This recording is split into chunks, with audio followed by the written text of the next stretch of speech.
आकाशवाणी मुंबई केंद्र. महान मंगला परम सुंदरा, महान मंगला परम सुंदरा, हे शिव गंगाधरा, हे शिव गंगाधरा. वि वा शिरवाडकर लिखित बीज म्हणाली धरतीला हे नाटक नाट्य संपदा सादर करीत आहे. बीज म्हणाली धरतीला. सूत्रधार प्रभाकर पणशीकर, विजया पणशीकर. लेखक वि वा शिरवाडकर. दिग्दर्शक पुरुषोत्तम दारव्हेकर. संगीत डॉक्टर वसंतराव देशपांडे. संगीत साथ ऑर्गन विष्णुपंत वष्ट, तबला प्रकाश गोरे. या नाटकातील प्रमुख भूमिका आणि कलावंत: राणी लक्ष्मीबाई, सुधा करमरकर. स्वामी गंगादास डॉक्टर वसंतराव देशपांडे. जुलेखा फैयाज, तात्या टोपे कुलदीप पवार, रावसाहेब पेशवे राम बापट आणि उदय पौडवाल, अप्पा गजमल, सीताराम सामंत, गौरू दळवी, नान संसगिरी, मीना केळकर, स्वाती बोवलेकर, राघवेंद्र मुळवाड, हेमचंद्र देसाई, रवी पटवर्धन, वसंत खरे आणि प्रभाकर पणशीकर. चंद्राचा बीजवरा, महान मंगला परम सुंदरा, महान मंगला परम सुंदरा, हे शिव गंगाधरा.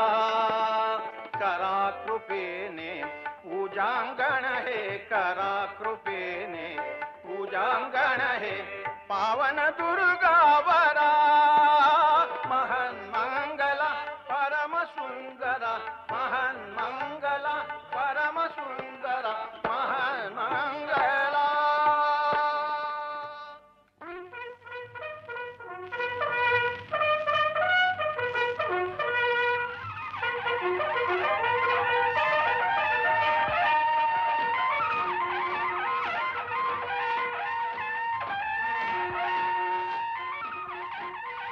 या पैठणी इथं राजवाड्यासमोर कशासाठी येत आहेत? त्या संबंधातच राणे साहेबांशी बोलायचं आम्हाला. बंडवाल्यांचे नायक म्हणून आम्ही पुढे आलो सरकारांची भेट घ्यायला. आपलं नाव? माझं नाव काशीनाथ भैया चौधरी. मी गंगा प्रसाद बादल. काय काम आहे आपलं राणी साहेबांकडे? त्यांना निरोप द्यायचा. राणी साहेबांचा कारभारी म्हणून मी तुमच्याशी बोलायला तयार आहे. मी नाना भोपटकर. आम्ही ओळखतो. मग काय सांगायचं असेल ते मला सांगा. खुद्द राणे साहेबांशीच बोलावं असा आम्हाला हुकूम आहे. हुकूम? कुणाचा हुकूम? इसाळदार कालेगांचा. इसालदार कालेखा केव्हापासून लष्कराला हुकूम देऊ लागले? पंत, 4 दिवसापासून झाशीत चाललेल्या दंगलीची वार्ता अद्याप तुमच्या कानावर आली नाही का? आली आहे, सर्वांच्याच कानावर आली आहे ती. पण कितीही दंगली माजल्या म्हणून रिसालदारांचे सेनापती होत नाही. उपमर्द होत असेल तर दिलगिरी आहे पंत. पण अशा निकराच्या प्रसंगात माणसं आपल्या कर्तबगारीनं सेनापती होतात.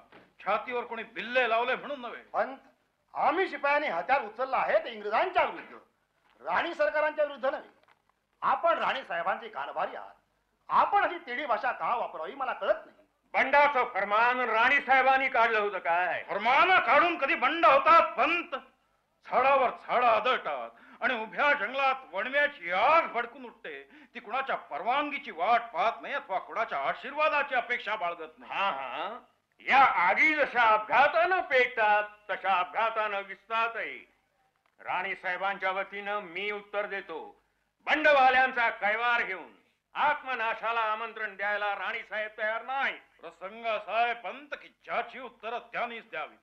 राणी सरकार असं उत्तर देतील असं बंडवाल्यांना वाटत नाही आणि असं उत्तर देणं त्यांच्या हिताचंही नाही. ही धमकी समजायची की काय? धमकी, इशारा, विनंती काय वाटेल ते समजा पंत.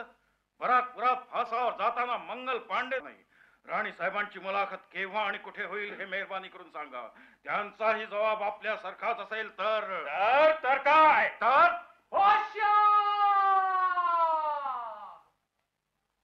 राणी साहेब इकडेच येत आहेत. जे मी सांगितलं तेच राणी साहेबाकडून ऐकायची तुमची इच्छा असेल तर तीही आशा पुरी होईल. पण ध्यानात ठेवा, इतक्या सौम्य शब्दात ते उत्तर मिळणार नाही. छावणीतील घडामोडींनी राणी साहेब अतिशय प्रक्षुब्ध झाले आहेत. मुद्रा राणी सरकार. कोण मला भेटायला आला हे पंत? झाशी छावणीतील शिपायांचे हे नायक, हे काशीनाथ भैया चौधरी आणि हे गंगाप्रसाद बादल आपल्याशी काही बोलणी करायला आले आहेत. सरकार, रिसाळदार कालेकांच्या हुकमावरून आम्ही आपली भेट घेण्यासाठी आलो आहोत. इतक्या उशिरा? सरकार, पुरता बंदोबस्त झाल्याशिवाय आपल्याला भेटायचं नाही असा ठराव होता आमचा. ठीक आहे. काय म्हणणं आहे रिसालदारांचं? आणि ते सांगण्यासाठी ते स्वतः का आले नाही? शिपाई बेफाम झालेत सरकार. हुद्देदार बाजूला झाले तर त्यांना आडकाठी घालता येत नाही. सगळी फौज वाड्यासमोरच्या चौकात दाखल होत आहे. होय, मी पाहिलंय ते. शेवटच्या पलटणीबरोबर सरदार कालेका येत आहेत. एव्हाना आले असतील. पण माझ्या बिचारीच्या दाराशी हत्यारांचं प्रदर्शन घालायचं कारण? कशासाठी शिपाई जमले तिथं? आपल्याला मुजरा करण्यासाठी सरकार. की तुमच्या मागणीला दुजोरा देण्यासाठी? आमची मागणी? मागणी छे छे, आमची मागणी नाही, आमची विनंती आहे. आणि ती मान्य होईल असा मला विश्वास वाटतो. तो वाटायचं कारण? कारण कारण तुमची फौज माझ्या दाराशी उभी आहे, हेच ना? देशमुख किती फौज असेल? किमान 5000 पायदळ तरी खडा आहे. विनंती मान्य व्हावी यासाठी फार चांगली तयारी केली आहे तुम्ही. राणी साहेब, आपण बंडाचा कैवार घ्याल अशी खुळी आशा या मंडळींच्या मनामध्ये आहे. बंडखोर नेहमीच आतताई, खुळे आणि बेहिशेबी असतात, माझ्यासारखेच. रिसालदार सरदार कालेखा येऊ दे त्यांना आत. कोणी साथ करतो सरकार, आणि तलवार आपल्या पायाशी सुपूर्द करतो. आपण हुकूम फरमावला तरच पुन्हा उचलीन ती. आणि माझी तलवार मी सरकारच्या पायी सादर करतो. इमाची तलवार. झाशीच्या लक्ष्मीला इंग्रजांनी अगदीच निशस्त्र केलं होतं. आता 3 तलवारी तरी तिच्याजवळ जमा झाल्या आहेत. हरकत नाही, तलवारी गवतासारख्या फोफावतात. 3च्या 300 आणि 300च्या 3 लक्षही होते. रिसालदार, उचला त्या तलवारी. अधिक वेळ माझ्या समोर राहिल्या तर पंतांना आवडायचं नाही ते. पण सरकार. घ्या, मी सांगते. जी, राणी सरकारने आमचा कैवार घेतलाय असा या हुकुमात अर्थ आम्ही मानतो. अर्थ शोधायची एवढी घाई करू नका. तुमच्या तलवारीत तुमच्याजवळ राहाव्यात एवढीच इच्छा आहे माझी. सरकार, आपल्याकडे यायला आम्हाला देरी झाली हे कबूल आहे, पण आपल्याकडे आम्हाला यश घेऊनच यायचं होतं. आमच्या अपयशात आपली मान गुंतवायची नव्हती, पण आपली नजर कोणत्या दिशेला पाहत होती हे मी जाणतो होतो. तात्या टोपेने मला सांगितलेलं आहे. सरकार, आपल्या मनात होतं त्यापेक्षा अगोदर आणि काहीशा बेशिस्तीनंही धामधूम झाली हे खरं आहे. पण लोकांच्या संतापाची गंजी एकदा फडकली म्हणजे शहाणपणाच्या गोष्टी सांगून त्यांना आवर घालता येत नाही. अशा वेळी धिक्कार न करता प्रक्षोभाच्या बिनीवर जाऊन उभं राहणं आणि त्याला योग्य असा कालवा करून देणं हे जाणत्यांचं काम असतं. सरकार, मी आपल्याला अक्कलदारीच्या गोष्टी सांगाव्यात असा माझा अधिकार नाही, पण कोणत्या भावनेनं मी बंडाच्या आघाडीवर उभा राहिलो हे सांगावं एवढाच इरादा आहे. तुमची भावना मी मानते, पण तुमचं काम तुम्ही दक्षतेनं पार पाडलंय का? होय सरकार, शक्य तेवढा दक्षतेनं. तुमच्या त्या तलवारींच्या पात्यावर अजूनही रक्ताचा ओलावा आहे. कुणाचं रक्त येते? आमच्या दुश्मनांचं. हिंदू मुसलमानांना भ्रष्ट करणाऱ्या आमच्या धर्मशत्रूंचं. आमच्या साऱ्या देशाला गुलाम करू पाहणाऱ्या इंग्रज सरकारच्या सैनिकांचं. तुमचे शब्द शूर आहेत, फार फार शूर आहेत. पण तेवढं शौर्य तुमच्या कृतीनं दाखवलं असतं तर मला समाधान वाटलं असतं. या बोलण्याचा मतलब? मतलब काय म्हणून विचारायला तुम्हाला शरम नाही वाटत? तुमची लढाई इंग्रजांची आहे का इंग्रजांच्या बायका मुलांची? जोगन बागेमध्ये कोंडून पडलेल्या असहाय्य निराधार निशस्त्र इंग्रज बायका मुलांची तुम्ही काय म्हणून कत्ल केली? कुणाच्या हुकमानं? किंकाळ्या फुडीत सैरा वैरा धावणाऱ्या बायांचं, आयाने मरताना अंगाखाली दडवून ठेवलेल्या निरागस मुलांचं, लेकी सुनावर पडणारे वार स्वतःच्या अंगावर झेलणाऱ्या म्हातारांचं रक्त या तलवारीनं माखलेलं नाही. ही स्वराज्याची लढाई आहे की ठगांची नि बाजार बुडण्याची हुल्लड आहे? आणि मग डौलानं विचारता मतलब काय म्हणून? जे घडलं ते घडलं. आपण आमच्या बरोबर यायला तयार आहात की नाही या एकाच प्रश्नाचा जबाब हवाय आम्हाला. तुमच्या प्रश्नांचे जबाब देण्यासाठी झाशीची राणी इथं उभी नाही. मुंदर, माझ्या स्वारीचा घोडा तयार ठेवायला सांग. बक्षी, देशमुख, वाड्यातल्या सगळ्या शिपायांना अंमलदारांना हत्यारं घेऊन सज्ज व्हायला सांगा. शहरात लष्कर भरतीची दावणी पिटवा. गावस्का कडक बिजली तयार आहे ना? जी सरकार, हमेशा के लिए तैयार. मोठ्या बुर्जावर न्या. लहान मोठ्या सर्व तोफा तटावर न्यायची ताबडतोब व्यवस्था करा. बादल, बाईच्या हातात बांगड्या असल्या तरी राणीच्या हातात समशेर आहे, तिचाच बाब ऐकायला मिळेल तुम्हाला. सरकार, एक विनंती आहे. कशासाठी थांबला? जा, बायका मुलांच्या रक्तानं माखलेल्या या हाताने शहर लुटायला सुरुवात करा आणि मग बघा झाशीमध्ये राज्य कुणाचं आहे, तुमचं की माझं? राणी सरकार, राज्य तुमचं आहे. आम्ही फक्त तुमच्या हातातली हत्यारं आहोत. हत्यारं उर्मटपणाची भाषा करत नसतात. त्याबद्दल मी दिलगिरी होतो. बोलणारा दिलगिरा आहे का? बोलणार आहे दिलगिरा आहे. राणी साहेब, 4 दिवसाच्या धुमशक्तीत या माणसानं पापणीवर झोप घेतलेली नाही अथवा घासभर अन्न खाल्लेलं नाही. बंडाचा बावटा उभारल्यापासून या घटकेपर्यंत तो सारखा आघाडीवर आहे. इतकंच नाही, इंग्रजांनी छावणीत अडकून ठेवलेल्या लोकांमध्ये याच्या घरातली माणसं होती. खबरदार कालेखा. किल्ल्याच्या माचीवरानं मोहरा चढवला तेव्हा इंग्रजांनी याच्या बायकोला आणि मुलांना तटावर उभं केलं आणि मोर्चा थांबून शरण येईल नाहीतर यांच्यावर गोळ्या घालण्यात येतील असा इशारा दिला. हुजूर, मोर्चा थांबला असता तर हातातली लढाई गेली असती. साऱ्या शिपायांचं शिरकाण झालं असतं. पण हा बहादर शरण गेला नाही. हुजूर, याच्या डोळ्यासमोर याच्या बायकोला आणि मुलाला ठार करण्यात आलं. दिलाचा पथ्थर करून यानं मोर्चा पुढे रेटला आणि माचीवर निशाण लावलं. अशा यातनेच्या तर्कातून गेलेला माणूस आहे सरकार, त्याचं बोलणं आपण मनावर घेऊ नये. बादल, बादल, हे मला माहित नव्हते. माताजी, मुझे माफ करना. ठीक आहे. निशस्त्रांच्या कत्तलीचं ते दृश्य डोळ्यासमोर उभं राहिल्यामुळे क्षणभर मीही बेभान झाले. अन्यायाचा प्रतिकार करण्यासाठी तुम्ही शस्त्र हातात घेतलीये.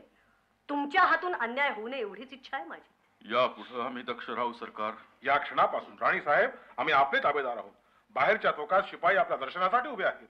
आपण या सज्जावरून क्षणभर जरी त्यांना दर्शन दिलं तर राणी साहेब आपल्या बाजूला आहेत आणि झाशीच्या लढ्याचं पुढारी पण त्यांनी स्वीकारले अशी शिपायांची खातरजमा होईल. आपल्या शब्दासाठी शिपाई काय वाटेल ते करायला तयार आहेत. हुजूर, शिपाई तयार आहेत की नाहीत हा सवाल नाही आहे रिसालदार. तर ही जोखीम पत्करायला राणीसाहेब तयार आहेत की नाहीत हा मुद्दा आहे. आणि मला वाटतं मी तयार आहे. राणीसाहेब, होय, मी तयार आहे. हमारा नारा कुल खुदा का, मूल बादशाह का, राज राणी लक्ष्मी का. राणीसाहेब, अशा महत्वाच्या गोष्टीत इतक्या त्वरेनं आपण निर्णय घेऊ नये अशी नम्र विनंती आहे. या प्रश्नाचा साध्यंत विचार व्हायला हवा. मी साध्यंत विचार केलेला आहे. सर्व कारभाऱ्यांचा विचार आपण घेतला का? निदान मामासाहेब येण्याची तरी वाट पाहावी. कारभारी मला साथ करू शकतात, विरोध करू शकतात किंवा माझ्यापासून दूर जाऊ शकतात. माझा निर्णय बदलू शकत नाही कुणी. आणि मामा साहेबांचं म्हणाल तर त्यांना आपली मुलगी माहित आहे, तिच्या जन्मापासूनच.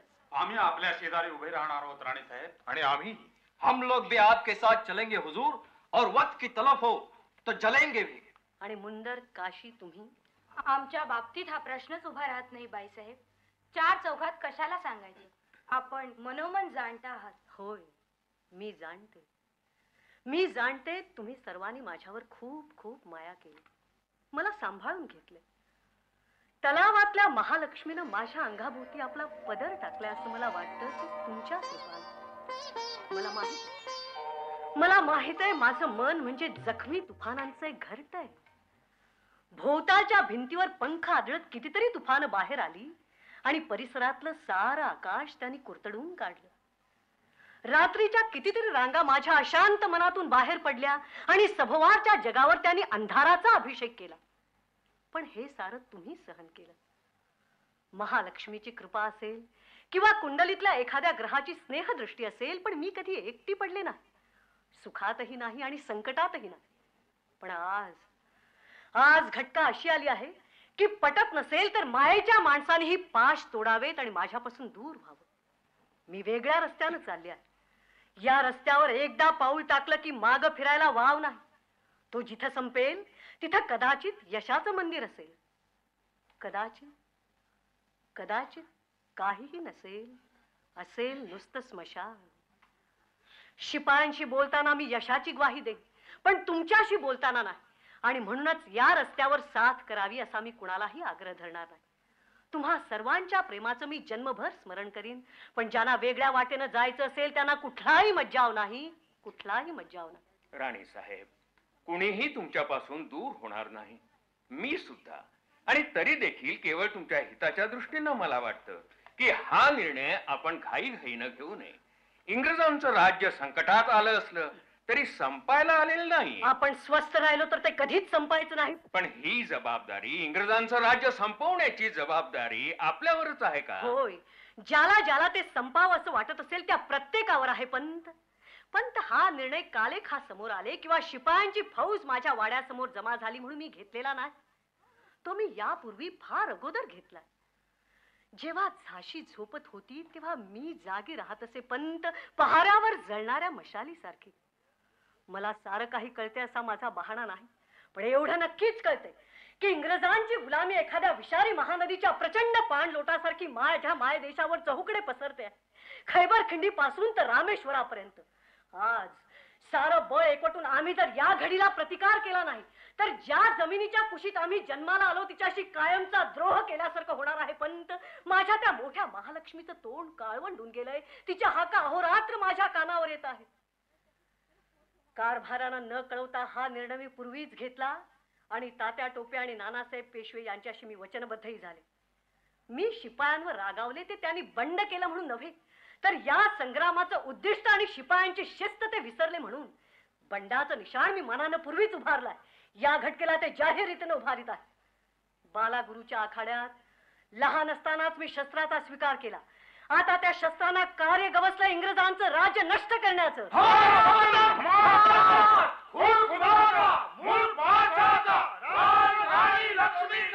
कालेखा, झाशीच्या लक्ष्मीनं या युद्धाचं नेतृत्व स्वीकारलं आहे. पंत लक्ष्मणराव, सैन्याचं पोट नेहमी उपाशी असतं हे बादलचं म्हणणं अगदी खरं आहे. जामदार खाने उघडा, असेल ते द्रव्य बाहेर काढून शिपायांच्या पगाराची प्रथम तरतूद करा. पैसा कमी पडला तर खासगी भांडारातलं माझं जड जवाहीर मोडा, पण फौजेची उपासमार होता कामा नये. चला कालेखा, मी शिपायांसमोर उभी राहायला तयार आहे.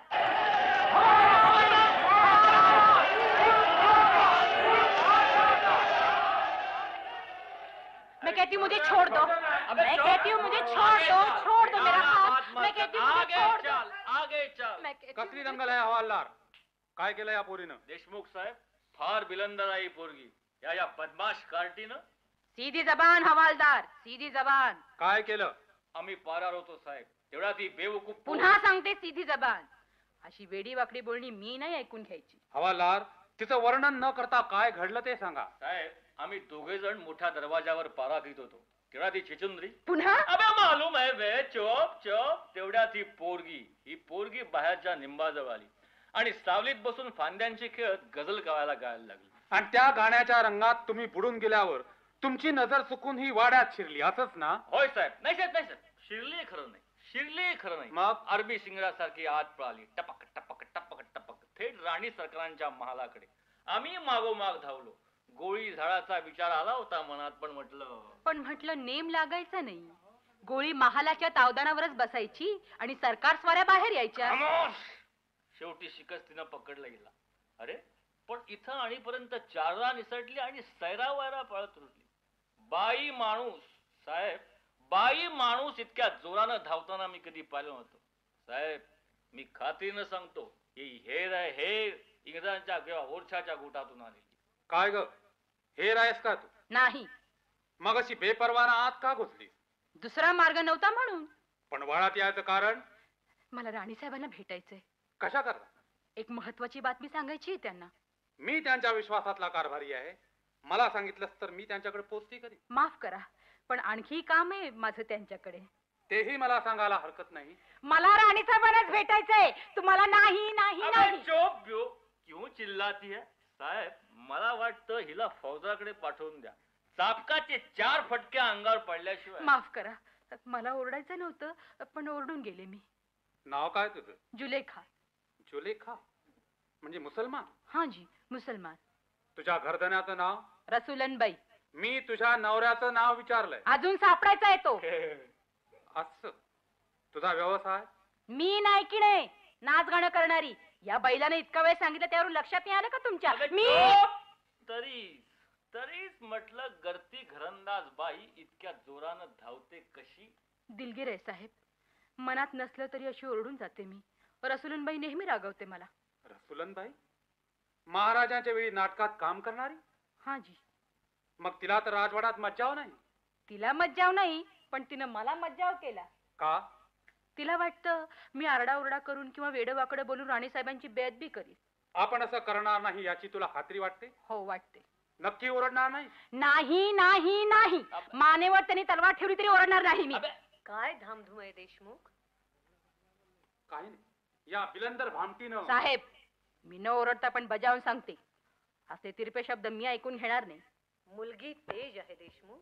मुलगी नाही, नुसतंच तेज आहे सरकार. 2 पहारेकराचा पाडाव करून आत शिरली ती. कसूर माफ करावी सरकार, पण जा तूही.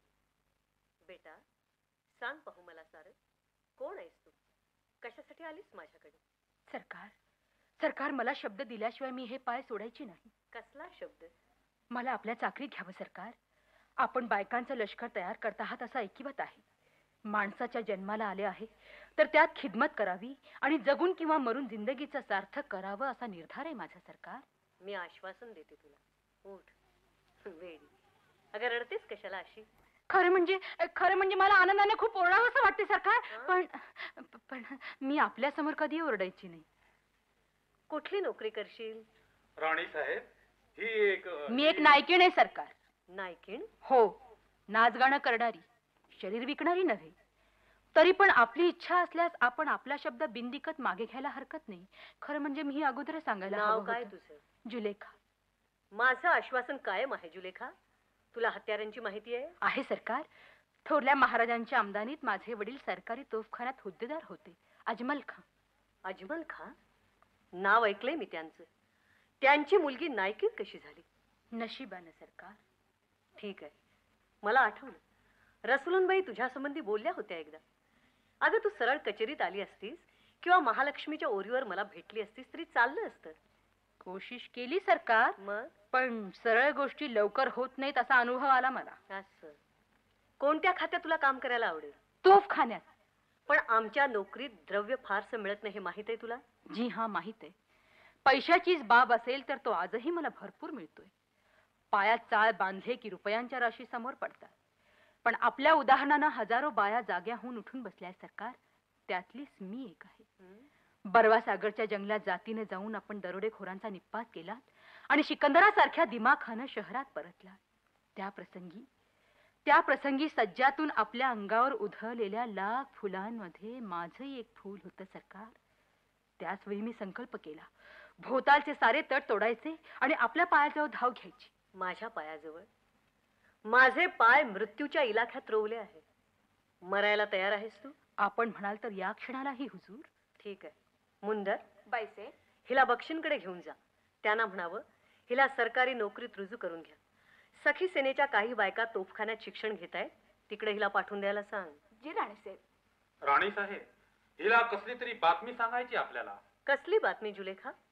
ओरछाचा नथेखा 20,000 फौज घेऊन झाशीवर हल्ला करण्याच्या तयारीत आहे सरकार. तुला कसं कळलं? माझं गाणं ऐकायला 2 बुंदेले आले होते. शराबीच्या नशेत त्यांनी मला इशारा दिला शहर सोडायचा. बहुधा ओरछाचे हेर असावेत ते सरकार. शिवराम भाऊंची सून आहे मी. बुंदेल्यांना बायका करून टाकण्याचं सामर्थ्य आहे माझ्या. याच लढाईची तयारी चालली आहे जुलेखा. मला वाटतं तुझी हौस लवकरच पुरी होईल. खरंच मला हर्षाने खूप ओरडावंसं वाटते सरकार. पण मी नाही ओरडायची. ठीक आहे, चांगली कामगिरी केलीस तू. मुंदर, बाईसे, घेऊन जा तुझ्या सहेलीला. जी सरकार. चल सहेली. देशमुख, बायकांना शाळेत घालावं की नाही या बाबतीत मुंबई कलकत्त्याच्या विद्वानांमध्ये मोठं वादंग चाललंय म्हणतात.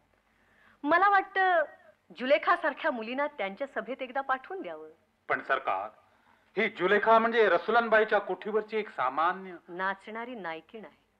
होय, नशिबानं मी राणी झाले, ती नायकीण झाली. पण 2 विरोधी दिशांनी आम्ही एकाच तळावर आलो आहोत. या तळावर कुठलेच भेदाभेद नाहीत देशमुख.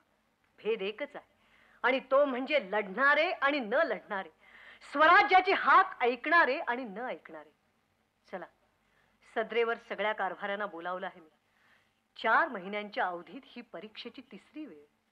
करेरा, बरवा सागर आणि आता ओरछा. पण मला वाटतं शेवटच्या मैफिलीसाठी महालक्ष्मी आमच्याकडून हा रियाज करून घेते. हा रियाजच करून घेते.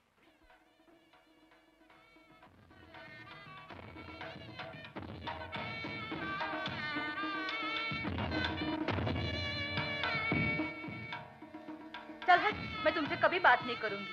तुझ्या इतकी चावट मुलगी या खुदाच्या दुनियेत कुठेही सापडायची नाही मुंदर. मी काय चावटपणा केला बाई? तूच पुन्हा आता त्या खुदाचं नाव घेतलंस. त्या खुदाचं, या खुदाचं नाही. कोणत्या? डोंबल तुझं. अशी पकडतेस होय मला शब्द? मी कशाला पकडू बाई? पकडणारे खुदा बक्ष येतीलच केव्हा तरी. सध्या कडक बिजली सारख्या मुलूक मैदान तोफा सांभाळायचा सराव करतायत ते.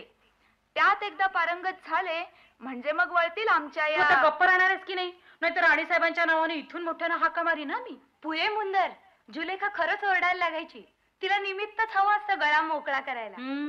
तुम्ही दोघी राणीसाहेबांच्या नेहमी जवळ असताना म्हणून फार मस्तवाल झालाय. पण याद राखा, तुमचा नक्षा उतरवी मी एक दिवशी. हा, अगं पण जुलेखा, इतकं चिडायला काय झालं?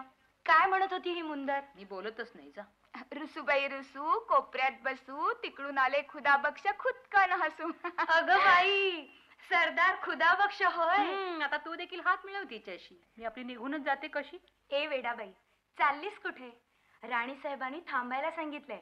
एवढी थट्टा सहन होत नाही होय तुला? एक बाकी खरं हं काशी, आज जुलेखाची दृष्टच काढायला हवी. का ग? अगं राणी साहेबांना तिनं इतकं हसवलं, इतक्या प्रफुल्ल आणि आनंदित झाल्या होत्या त्या, की साऱ्या गोष्टींचा घटका भरताना अजिबात विसर पडला होता. खरंच शाबास जुलेखा. अगं, सरकार स्वारीला फुलवण्यासाठी तर माझा सारा अट्टहास होता. झाशी स्वराज्याचं निशाण उभं राहिल्यापासून राणीसाहेबांच्या जीवाला पळभर तरी विसावा मिळालाय का? आणि आता तर काय इंग्रजांची फौज चालून येते. गेले 8 दिवस राणीसाहेब सारख्या राबतायत, पहाटेपासून मध्यरात्रीपर्यंत.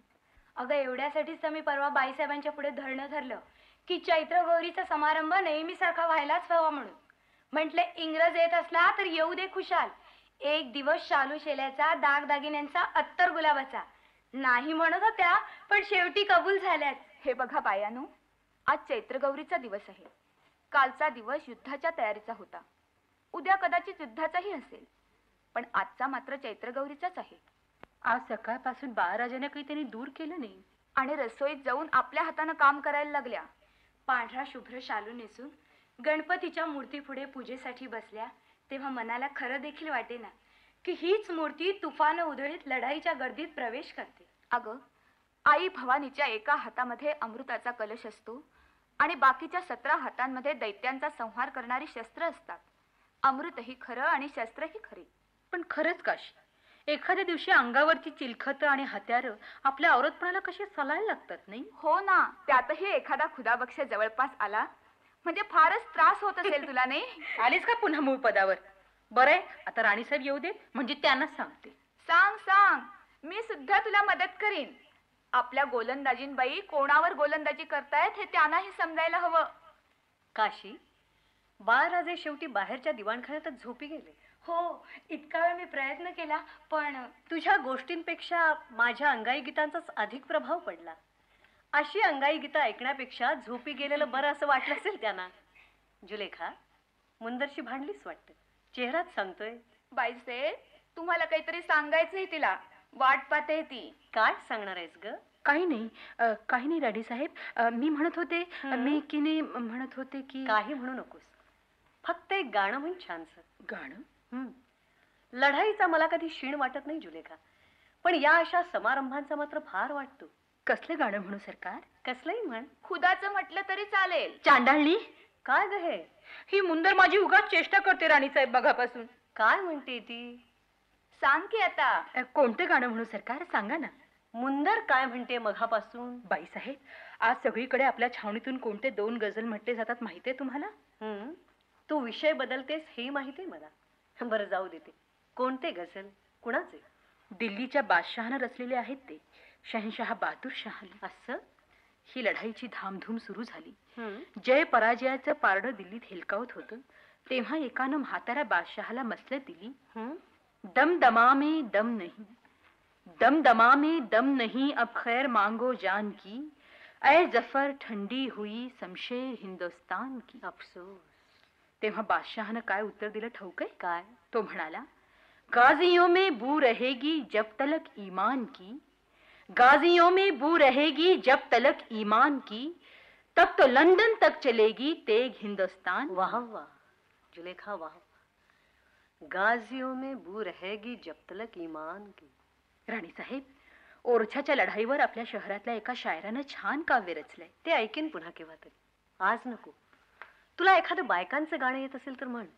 तसं काहीतरी ऐकावं असं वाटतंय मला. बायकांचं गाणं? मराठी येतंय? जी बाईसाहेब. मग म्हण ना.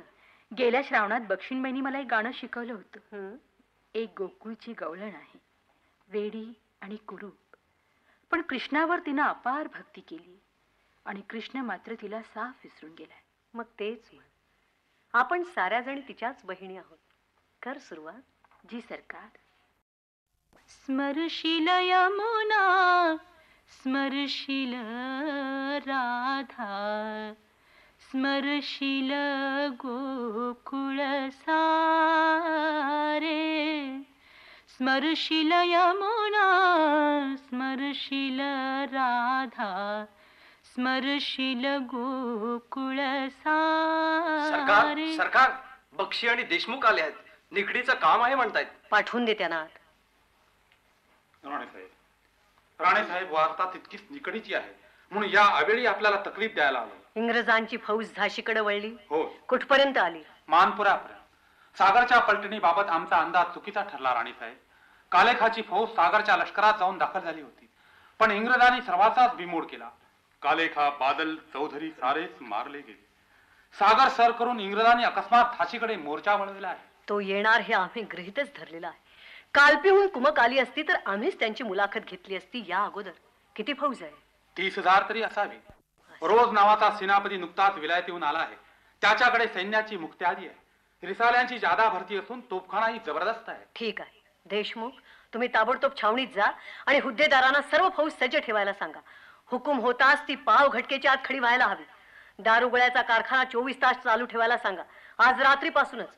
त्याचप्रमाणे दरोग्याला सूर्योदयापासून शहर बंद करायचं फरमान द्या. लोकांना इशारा द्या, पण हेही सांगा की जे कुणी बेदिली माजवतील किंवा दुकान कोठे दडवून ठेवतील त्यांची गय केली जाणार नाही. लाला भाऊ, तुम्ही गावसखानांना घेऊन कोटावर या. मी अर्ध्या घटकेच्या आतच तिकडे येते. माऱ्याच्या जागा ठरवून रातोरात मोर्चे बांधायला हवेत. आणि काशी, तू पागेत जा. रत्नाला स्वारीसाठी तयार ठेवायला सांग आणि खास महालात जाऊन माझा हत्यारी पोशाखही काढून ठेव. होय राणीसाहेब. पण सरकार, आम्ही सारं हुकुमाप्रमाणे करतो. आपण जातीनं नाही आलात तरी चालेल. मला चालणार नाही. जा तुम्ही. शहर कोटावर माझी वाट पहा. जशी आपली आज्ञा. आणि जुलेखा, आता तुझी ती गवळ. कृष्णाला जिचं विस्मरण पडलं ते अर्धवट राहिलेलं गाणं ऐकायचंय मला. पण राणी सरकार, म्हण, अगदी मोकळ्या मनानं म्हण. अगं अजून थोडा अवधी आहे.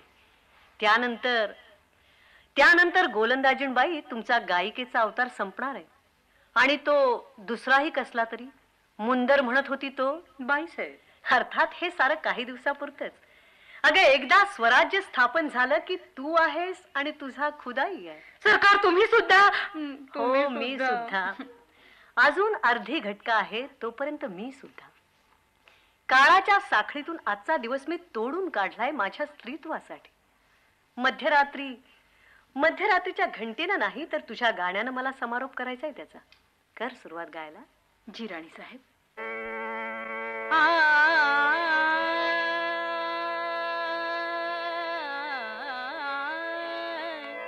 स्मरशील यमुना, स्मरशील राधा, स्मरशील यमुना, स्मरशील राधा, स्मरशील गोकुळ सारे, स्मरशील गोकुळ सारे.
गोकुळ सारे, स्मरशील गोकुळ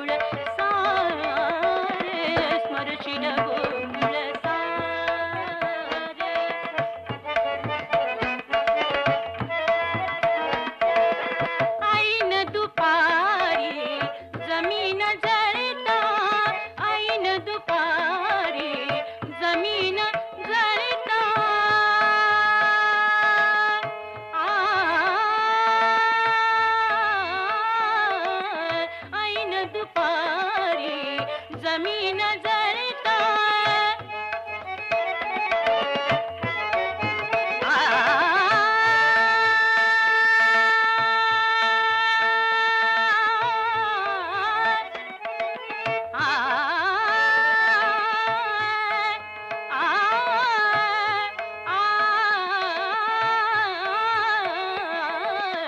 ऐन दुपारी जमीन जळता तू डोहावर शिणून येता तू डोहावर शिणून येता कालिंदेच्या जळात मिळुनी कालिंदेच्या जळात मिळुनी धुतले पाय तुझे रे धुतले पाय तुझे रे स्मरशील गोकुळ सारे स्मरशील गोकुळ सारे स्मरशील गोकुळ सारे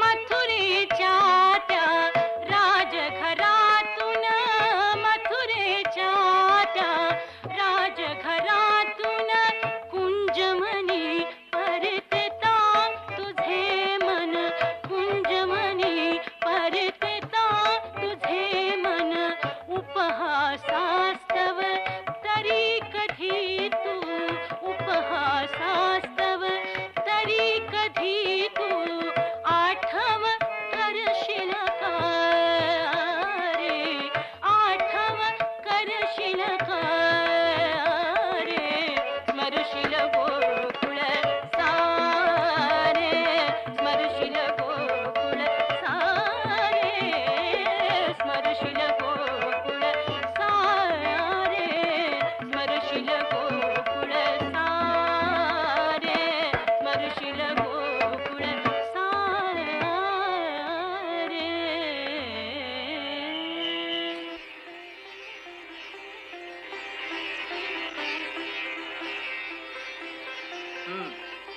घेऊन ये तिला इकडे. जी हुजूर. रावसाहेब, जनरल रोजच्या फौजा झाशीवर इतक्या लवकर उतरतील असं वाटलं नव्हतं. पण तात्या, मला आश्चर्य वाटतं की मनून एक मुलगी आपल्याकडे रवाना केली. झाशीच्या राजवाड्यात गेल्यापासून तिच्यात खूप बदल झालाय. रावसाहेब, ब्रह्मावर्तातील मनू राहिली नाही ती आता. ब्रह्मावर्तात देखील काही कमी नव्हती. चूल बोळक्यांपेक्षा तलवार बंदुकांचे खेळच अधिक आवडायचे तिला. सलाम हुजूर. तू राणी साहेबांकडून आलीस. जी सरकार. अशी जोखमीची कामं राणी साहेब स्त्रियांकडे केव्हापासून सोपवायला लागल्या? माझ्यासारख्या स्त्रिया त्यांना मिळायला लागल्यापासून सरकार. अस जबान जोरदार दिसते आहे तुझी. नुसती जबानच नाही सरकार. तू एकटी आलीस? नाही सरकार, हुजरातीचे 3 स्वार बरोबर आहेत माझ्या. तुझं नाव जुलेखा? जी सरकार. झाशीला वेढा बसून किती दिवस झाले? आज 6वा दिवस आहे. केव्हा निघालीस तू? काल रात्री सरकार. वेढ्यात गबसली नाहीस? शहरातील एक पाणभुयार करेऱ्याच्या जंगलापर्यंत गेले. त्या भुयारातून आम्ही बाहेर पडलो आणि नंतर घोडे मिळून इथपर्यंत आलो. कालपीला पूर्वी कधी आली होतीस? जी हा, अनेकदा. म्हणूनच राणी साहेबांनी या कामावर माझी नेमणूक केली. तुझा हुद्दा कोणता? मी जमादाराचं काम करते सरकारी तोफखान्यात. तू आपल्या हातानं तोफा टाकतेस, भीती वाटत नाही तुला? भीतीचा गाव फार फार मागे राहिलाय सरकार. राणी साहेबांना माझे धन्यवाद कळव. कशाबद्दल सरकार? अशी लढाऊ स्त्री तयार केल्याबद्दल. माझ्यासारख्या 100 स्त्रिया किल्ल्याच्या तटावर उभ्या आहेत सरकार. मग शतशः धन्यवाद कळव. माणसं तयार करण्याची ही किबया आम्हालाही इतकी साधली नाही. माझी कल्पना आहे सरकार, राणी साहेबांना आपले धन्यवाद नकोय, आपली कुमक हवी आणि तीही ताबडतोब. तात्या ही पोरगी आपला शब्द जमिनीवर पडू देत नाही. म्हणून आपल्या अंतःकरणातील प्रखर तेजाचं वाटप भोवतालच्या लोकांना उत्तम केलेलं दिसतं. झाशीला गेल्यापासून मनूच्या बोलण्या चालण्यात काय फरक पडला आहे देव जाणे. कपाळीचं कुंकू गेल्यापासून तर तिच्यावर आभाळच कोसळला आहे. पण गंगेच्या घाटावर आमच्या बरोबर खेळणारी मनू मला अद्याप आठवते आहे. विजेचे पंख लावूनच वावरायची ती. ठीक आहे जुलेखा, तू जा आणि विश्रांती घे. एका घटकेच्या आत मी तुला उत्तराचा खरेता देतो. दिवस कलायच्या आत तुला झाशीला परत निघता येईल. आपली फौज केव्हा निघणार सरकार? राणी साहेबांनी त्या खलित्यात काय लिहिलंय मला माहित नाही, पण झाशी मधली परिस्थिती फार निकराची आहे सरकार. माणसं तयार आहेत, पण साधनं फार कमी आहेत. इंग्रजांकडच्या तोफा घडीभरही उसंत घेऊ देत नाहीये. तटावर आणि शहरामध्ये दिवस रात्र आगीची बरसात होती. किल्ल्याच्या कोटावरून गावात पाहिलं तर नजर फाटून जाईल असे देखावे दिसतायत. संपत्तीचा आणि जीवाचा संहार किती चालू आहे याचा तर हिशेबच नाही. आणि या प्रलयामध्ये माझी महालक्ष्मी कोसळता आकाश हातावर अडवून पहाडासारखी उभी आहे. धड झोप नाही, धड जेवण नाही. सारख्या घोड्यावर स्वार असतात. कुठे तटाला खिंडार पडलं की कामगारांबरोबर स्वतः काम करून ते बुजवून घेतात. पेठे पेठेत जाऊन लोकांची आसव पुसतात, दुःखितांची विचारपूस करतात. मातीनं माया दिली आणि आकाशानं तेज दिलं. त्या मिलाफातून ही मूर्ती उभी राहिली असं वाटतं. पण हे कुठवर चालणार सरकार, हे कुठवर चालणार? अंतःकरणात जिद्द आहे नक्षत्रांनाही हस्तगत करणारी, मनगटात पराक्रम आहे पर्वतांचाही भेद करणारा. पण सरकार, या साऱ्या गोष्टींनाही शेवट असतो, शेवट असतो. आपली कुमक वेळेवर पोचली नाही तर सरकार, सरकार बाप मेल्यावर मी पोरकी झाले, उपास तापास काढले, मोल मजुरी केली, धिक्काराचे आणि अपमानांचे गंज डोक्यावर घेतले. शेवटी नाच घरात जाऊन स्वतःच्याच पायावर उभी राहिली. पण हे सगळं करीत असताना कुणाच्याही पायाला मी लाचारीनं कधी हात लावला नाही. काळीज भरून पाय धरले ते फक्त राणी साहेबांचे. पण आज तो सारा अभिमान बाजूला टाकून आपल्या पायावर डोकं ठेवते आणि विनंती करते, माझ्या राणीला वाचवा, हो माझ्या राणीला वाचवा. उठ जुलेखा, उठ. 2 दिवसाच्या आत आमच्या फौजा झाशीकडे रवाना होती. माझं वचन आहे, स्वतः तात्या या मोहिमेवर येणार आहे. लष्कर राहुट्या बांधून तयार आहे. बाकीच्या बंदोबस्तासाठी थोडा अवधी लागेल. तू आली नसतीस तरीही आमची फौज झाशीकडे निघणारच होती. तू आल्यामुळे आणखी लवकर निघेल इतकंच. झाशीतील प्रतिकार सैल होण्याच्या आत आमची दिग्विजयी सेना गोऱ्यांच्या पाठीवर आदळल्याशिवाय राहणार नाही. दोघांच्या दबावात चिलटासारखा चिरडून टाकू त्याला. राणी साहेबांना म्हणावं, निशंक रहा. माझा रावसाहेब पेशव्यांचा शब्द आहे हा. शुक्रिया सरकार, शुक्रिया. हवालदार. जी हुजूर. हवालदार, या बाईना आणि त्यांच्या बरोबरच्या स्वारांना कारभाऱ्यांकडे घेऊन जा. जी हुजूर. त्यांना सांग की सरकारचे मेहमान म्हणून यांच्या मुक्कामाची व्यवस्था व्हायला हवी. जा जा जुलेखा. नेत्यांच्या बरोबर सल्ला मसलत करून राणी साहेबांना द्यायचा खलिता आम्ही तासाभराच्या तुझ्या स्वाधीन करतो. सूर्यास्ताच्या अगोदर पुन्हा तुम्हाला वाटचाल करावी लागेल. जा. जी सरकार. तात्या संकट ओढवलं आहे ते केवळ झाशीच्या राणीवर नव्हे तर गंगा किनारी आपल्या बरोबर खेळणाऱ्या मनूवर आणि या स्वराज्याच्या युद्धात आपल्याला साथ करणाऱ्या आपल्या बहिणीवरही. या मोहिमेचं नेतृत्व तुम्हीच जातीनं स्वीकारावं असं मला वाटतं. तुम्हाला विश्रांतीची जरूर आहे, मला माहीत आहे. साहेब, आपली आज्ञा शिरसावंद आहे. फार आनंदानं मी ही कामगिरी स्वीकारतो. जुलेखानं भीतीचा गाव माग टाकलाय, त्याप्रमाणे तात्या टोपेनं विश्रांतीचा. शेवटचा इंग्रज हिंदुस्थानाच्या हद्दीबाहेर गेल्याशिवाय आता विश्रांती नाही.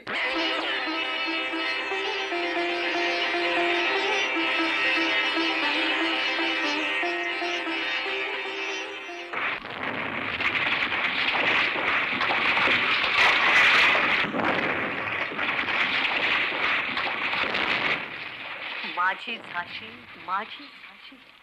राणी साहेब, निर्णय घ्यायला देखील आता फारसा वेळ उरलेला नाही. मध्यरात्रीच्या आत आपलं उत्तर इंग्रजांना कळवायचं आहे. म्हणजे पांढरं निशाण चढवायचं, हात बांधून कारभाऱ्यांसह भेटायला जायचं, मुजरे करून माफी मागायची आणि आजन्म देशद्रोहाच्या शपथा घ्यायच्या. नाही, ते शक्य नाही देशमुख, ते शक्य नाही. ही अखेरची संधी आहे सरकार. आमच्यासाठी नव्हे, स्वतःसाठी नव्हे, आपल्या झाशीसाठी जनरल रोजनं पाठवलेला तहनामा आपण मान्य करायला हवा.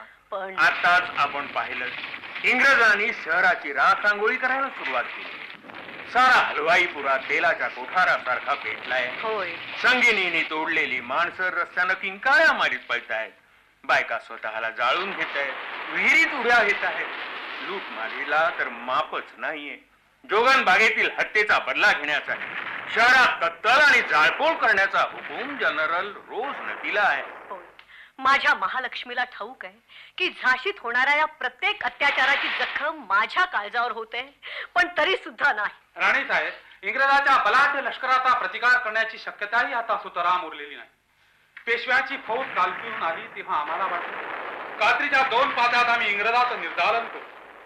पण आमचं दुर्दैव तात्या हट, शेवटची आशा नष्ट झाली. अशा परिस्थितीत अजून काही दिवस आम्ही शहर लढवलं असतं, पण कोणीतरी हलकटाला दक्षिण तटावर दगलबाजी केली आणि इंग्रजाची फौज टोळधाडीसारखी शहरात शिरली. आता या किल्ल्यात बंदिस्त होऊन लढत राहणं म्हणजे पराभवासाठी फक्त अधिक बलिदान देणं आहे. सरकार, आपण जे केलं तर मानवी प्रयत्नाची श्रद्धा आहे.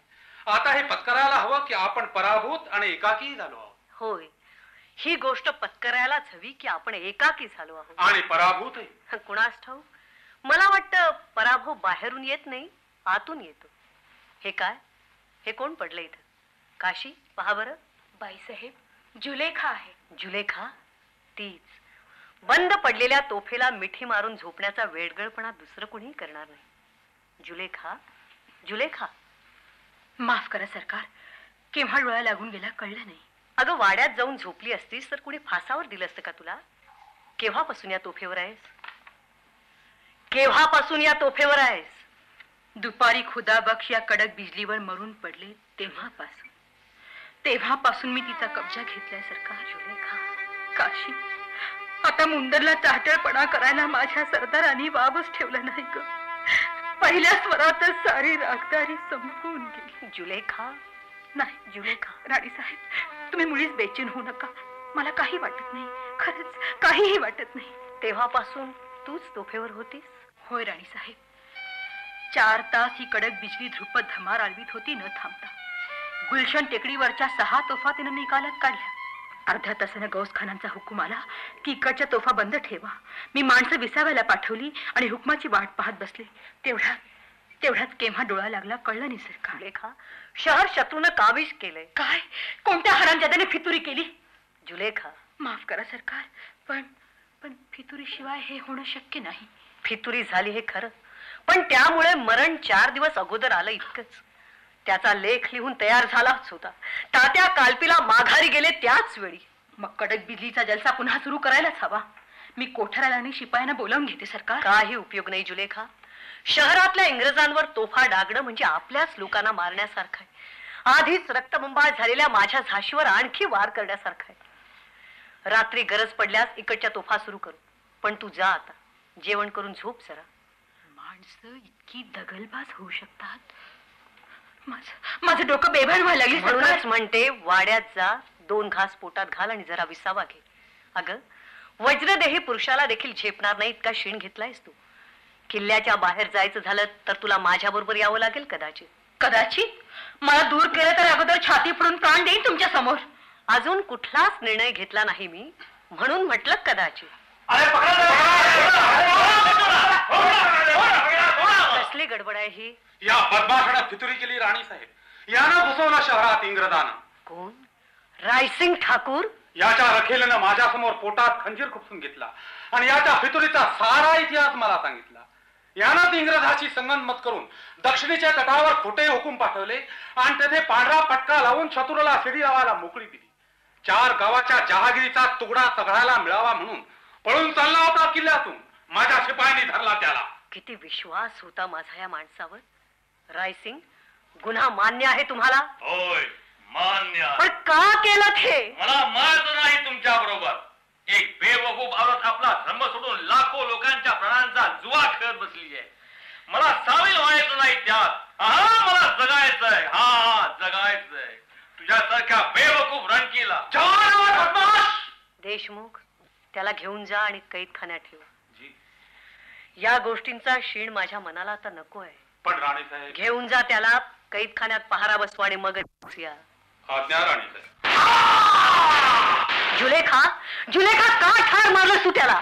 माफ करा सरकार, हवं तर मलाही ठार मारा, पण कुणाच्याही तोंडून तुमची बेअदबी मी ऐकून घेणार नाही. आपण राणी साहेब आहात, आपल्याजवळ दया आहे, असायला हवी, पण मी साधी शिपाई आहे.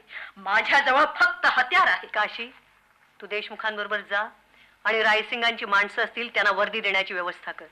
देशमुख, रायसिंग फितूर असले तरी आमचे मानकरी होते. योग्य इतमामानं त्यांचा अंत्यसंस्कार व्हायला हवा. जुलेखा, तू झोप नसल्यामुळे बेभान झालीयस हे मला ठाऊक आहे आणि म्हणूनच या गुन्हेगारीची तुला गय करते. पण एक ध्यानात ठेव, ज्यांच्याजवळ नुसती हत्यारं असतात त्यांना शासन करण्याचा अधिकार नसतो. ज्यांच्याजवळ दया आहे आणि शस्त्रही आहेत त्यांनीच शासन करावा असा कायदा आहे. जा तू झोप आता. राणी साहेब, माफ करा, तुमच्याबद्दल आम्हा सर्वांना भक्ती आहे, पण आपल्या सखी सेनेतील बायकांचा हा बेशिस्तपणा सर्वच कारभाऱ्यांना असह्य झालाय. त्याने अभूतपूर्व पराक्रम केला आहे, आजही त्या करतायत, हे खरं आहे. पण पराक्रमानं शहाणपणाऐवजी आतताईपणाचा आश्रय घेतला तर त्यातून राजकारण होत नाही, नुसता गोंधळ होतो, गोंधळ. हे राजकारण नाही नाना, हे फक्त युद्ध आहे. भारतात स्वकीयांची सत्ता पुन्हा प्रस्थापित करण्यासाठी सुरू झालेलं हे भारतीय युद्ध आहे. राजकारण हा शांततेचा दागिना आहे नाना, पण युद्ध चालू असताना चालू असतं ते फक्त युद्धच. अदृश्याच्या मनोऱ्यावरून कुणीतरी पुकार करतं आणि संसारात रुतून बसलेली ही सामान्य माणसं वादळाच्या झोतासारखी आपल्या जीवनातून बाहेर निघतात, ज्वालांच्या तख्तावर बसतात आणि निखाऱ्यांची नाणी पाडतात. काम संपलं की हीच माणसं मावळून जातात, कोसळून पडतात, पावसाळी ढगांसारखी. ही माणसं वेडी असतात. तुमच्या दरबारातली खानदानी मुत्सद्देगिरी त्यांना माहित नसते. निखळ निर्भय शक्तीचे धुमारे असतात ते. अशा प्रसंगी दरबारी राजकारण मागे हटतं आणि सत्तेशी सोयरीक नसलेली ही सामान्य पण वेडी माणसंच आघाडीवर येतात. निराशेच्या खंदकात गवसलेल्या जगाला हेच आतताई पुन्हा प्रगतीच्या वाटेकडे ओढून नेतात. नाना, ब्रिटिशांच्या दास्याविरुद्ध पहिली आरोळी मारली ती दिल्लीच्या तख्तावर बसलेल्या बहादूर शहानं नव्हे, तर बराकपूरच्या पलटणीतल्या एका सामान्य शिपायानं, मंगल पांडेनं. ही जुलेखा, मी रागावले तिच्यावर, पण तिला तरी हा उद्योग कशाला हवा होता? घागरा फिरवत, डोळे मुरडत नाच घरात नाचत राहिली असती तर सोन्या रुपयाचा पाऊस पडला असता तिच्यावर. आज आमच्याकडून, उद्या इंग्रजांकडून, परवा आणखी कुणाकडून. बेशरम जीवनाला कधी मरण नसतं नाना. पाण्यात पडलेल्या प्रेतासारखं ते नेहमी फुगतच असतं, पण प्रेतासारखंच. ही वेडी माणसं नेमधर्मानं वागत नाहीत हे आपण ध्यानात घ्यायला हवं. नाना, खरं सांगायचं तर मला तर ही उठाठेव कुणी सांगितली होती? 5,000चा तनखा घेऊन देवघरात पूजा अर्चा करीत बसले होते मी, एक विधवा. मी डोक्यावर जिरेटोप घातला, खांद्यावर बंदूक घेतली तेव्हा झाशीतल्या अनेक ब्राह्मणांच्या अंगावर काटा उभा राहिला. मला ठाऊक आहे. मी चिकाच्या पडद्याबाहेर आले, रिवाजाचा रस्ता सोडला, खाली मान घालून अंगठ्यानं जमीन उकरायचं नाकारलं. हजारोनी नालस्ती केली आणि पुढेही करणारे निघतील. पण पाहता पाहता माझ्या देवघरातल्या देवानं वेगळं रूप धारण केलं आणि या वेडाची मला दीक्षा दिली. आपण सारेच वेडे आहोत नाना. या वेडाचं रक्षण करणं एवढंच आज आपलं कर्तव्य आहे. आणि म्हणूनच शरण जाणं हा शहाणपणाचा मार्ग असला तरी तो मला मानवणार नाही. राणीसाहेब, हा मार्ग आम्हीही सुखानं सुचत नाही. दुसरं काहीच करता येण्यासारखं नाही. आता आपण जो लढा दिला त्याला तोड नाही. साक्षात भवानी देवी 15 दिवस उतरून गेली आमच्या डोळ्यात. मला प्रशंसा नकोय बक्षी साहेब, मला धीर हवा या घटकेला पुढे जाण्यासाठी. पुढे जाण्याची वाट बंद झाली आहे राणीसाहेब. इंग्रजाच्या बलाढ्य फौजेचा वेढा चारी दरवाजा बरोबर बसला आहे. सैतान देखील त्यातून पलीकडे जाऊ शकणार नाही. सैतान जाणार नाही, पण झाशीची राणी जाईल. राणी साहेब, काय रे? बातमी फार वाईट आहे राणी साहेब. सांग, काही ऐकायला तयार आहे मी आता. गुलाम गौस खान साहेब ठार झाले. होय सरकार. घनगरज तोफ बंद पडली. नाही सरकार, मुंदरबाईने तोफ चालू ठेवली आहे. बाकीच्या लहान तोफाही चालू आहेत. गौस खान तोफेजवळ मारले गेले. तोफेवरती सरकार गणेश तटावर शत्रूंनी जोर केला आहे. गौस खान साहेबांनी मारा करायची शिकस्त केली. फिरंग्यांच्या कित्येक तोफा बंद पाडल्या आणि दरवाजावर धडकारणारे अनेक रिसाले मारून काढले. पण सरकार एका गोळ्यानं अचूक टिपलं त्याला. शरीर विस्कटून तोफेवरतीच कोसळले ते. आपल्याला कुर्निसात करून खुदाच्या घरी गेली. अखेरचा निरोप आपल्याला द्यायला सांगितला त्यांनी. काय तू? पांढरं निशाण लावू नका. किल्ल्यावरून ताबडतोब बाहेर पडा आणि कालपील असा. ठीक आहे. खा साहेबांचा देह ताबडतोब किल्ल्यात न्यायला सांगा. दिला आहे तो सरकार. मुंदरला म्हणावं, गणेश तटावरचा कारभार आता तुझ्याकडे. मी तिकडे येईपर्यंत तोफा चालू राहायला पाहिजे. जशी आज्ञा सरकार. ऐकलत नाना, ऐकलत देशमुख? गौस खानचा निरोप आहे मला.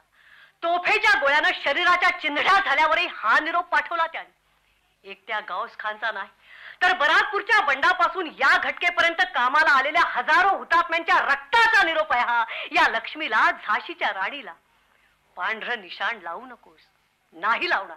गौस खा, मला पवित्र असलेल्या सर्व गोष्टींची शपथ घेऊन सांगते, मी पांढरं निशाण लावणार नाही. कालपी माझ्याकडे येऊ शकत नसेल तर मी कालपीकडे जाईन. आज मध्यरात्र उलटण्याच्या आत आणि कुडीत प्राण आहे तोपर्यंत हा संग्राम चालू ठेवी. नाना देशमुख, मी उत्तरेकडचा दरवाजा उघडणार आहे आणि घोड्यावर स्वार होऊन माझ्या लाडक्या बाळाला पाठीशी बांधून माझ्या साथीदारांसह इंग्रजांची फळी तोडून पलीकडे जाणार आहे. फार मोठं साहस होणार आहे. होय, पण ते मी करणार आहे. ते साहस यशस्वी व्हावं म्हणून तुम्हा सर्वांचे आशीर्वादच मला हवे आहेत. मी नमस्कार करते आहे तुम्हा सर्वांना. तोफांच्या चौफेर माऱ्यात बुलंद धीरानं ताठ राहणाऱ्या या माझ्या किल्ल्याला, फिरंग्यांच्या टाचा छातीवर घेऊन जळत राहिलेल्या माझ्या परमप्रिय झाशीला आणि उद्ध्वस्त झालेल्या मंदिरात पूजे वाचून फुला वाचून वनवासी झालेल्या माझ्या परम पावन महालक्ष्मीला मी नमस्कार करते. मला फक्त आशीर्वाद द्या.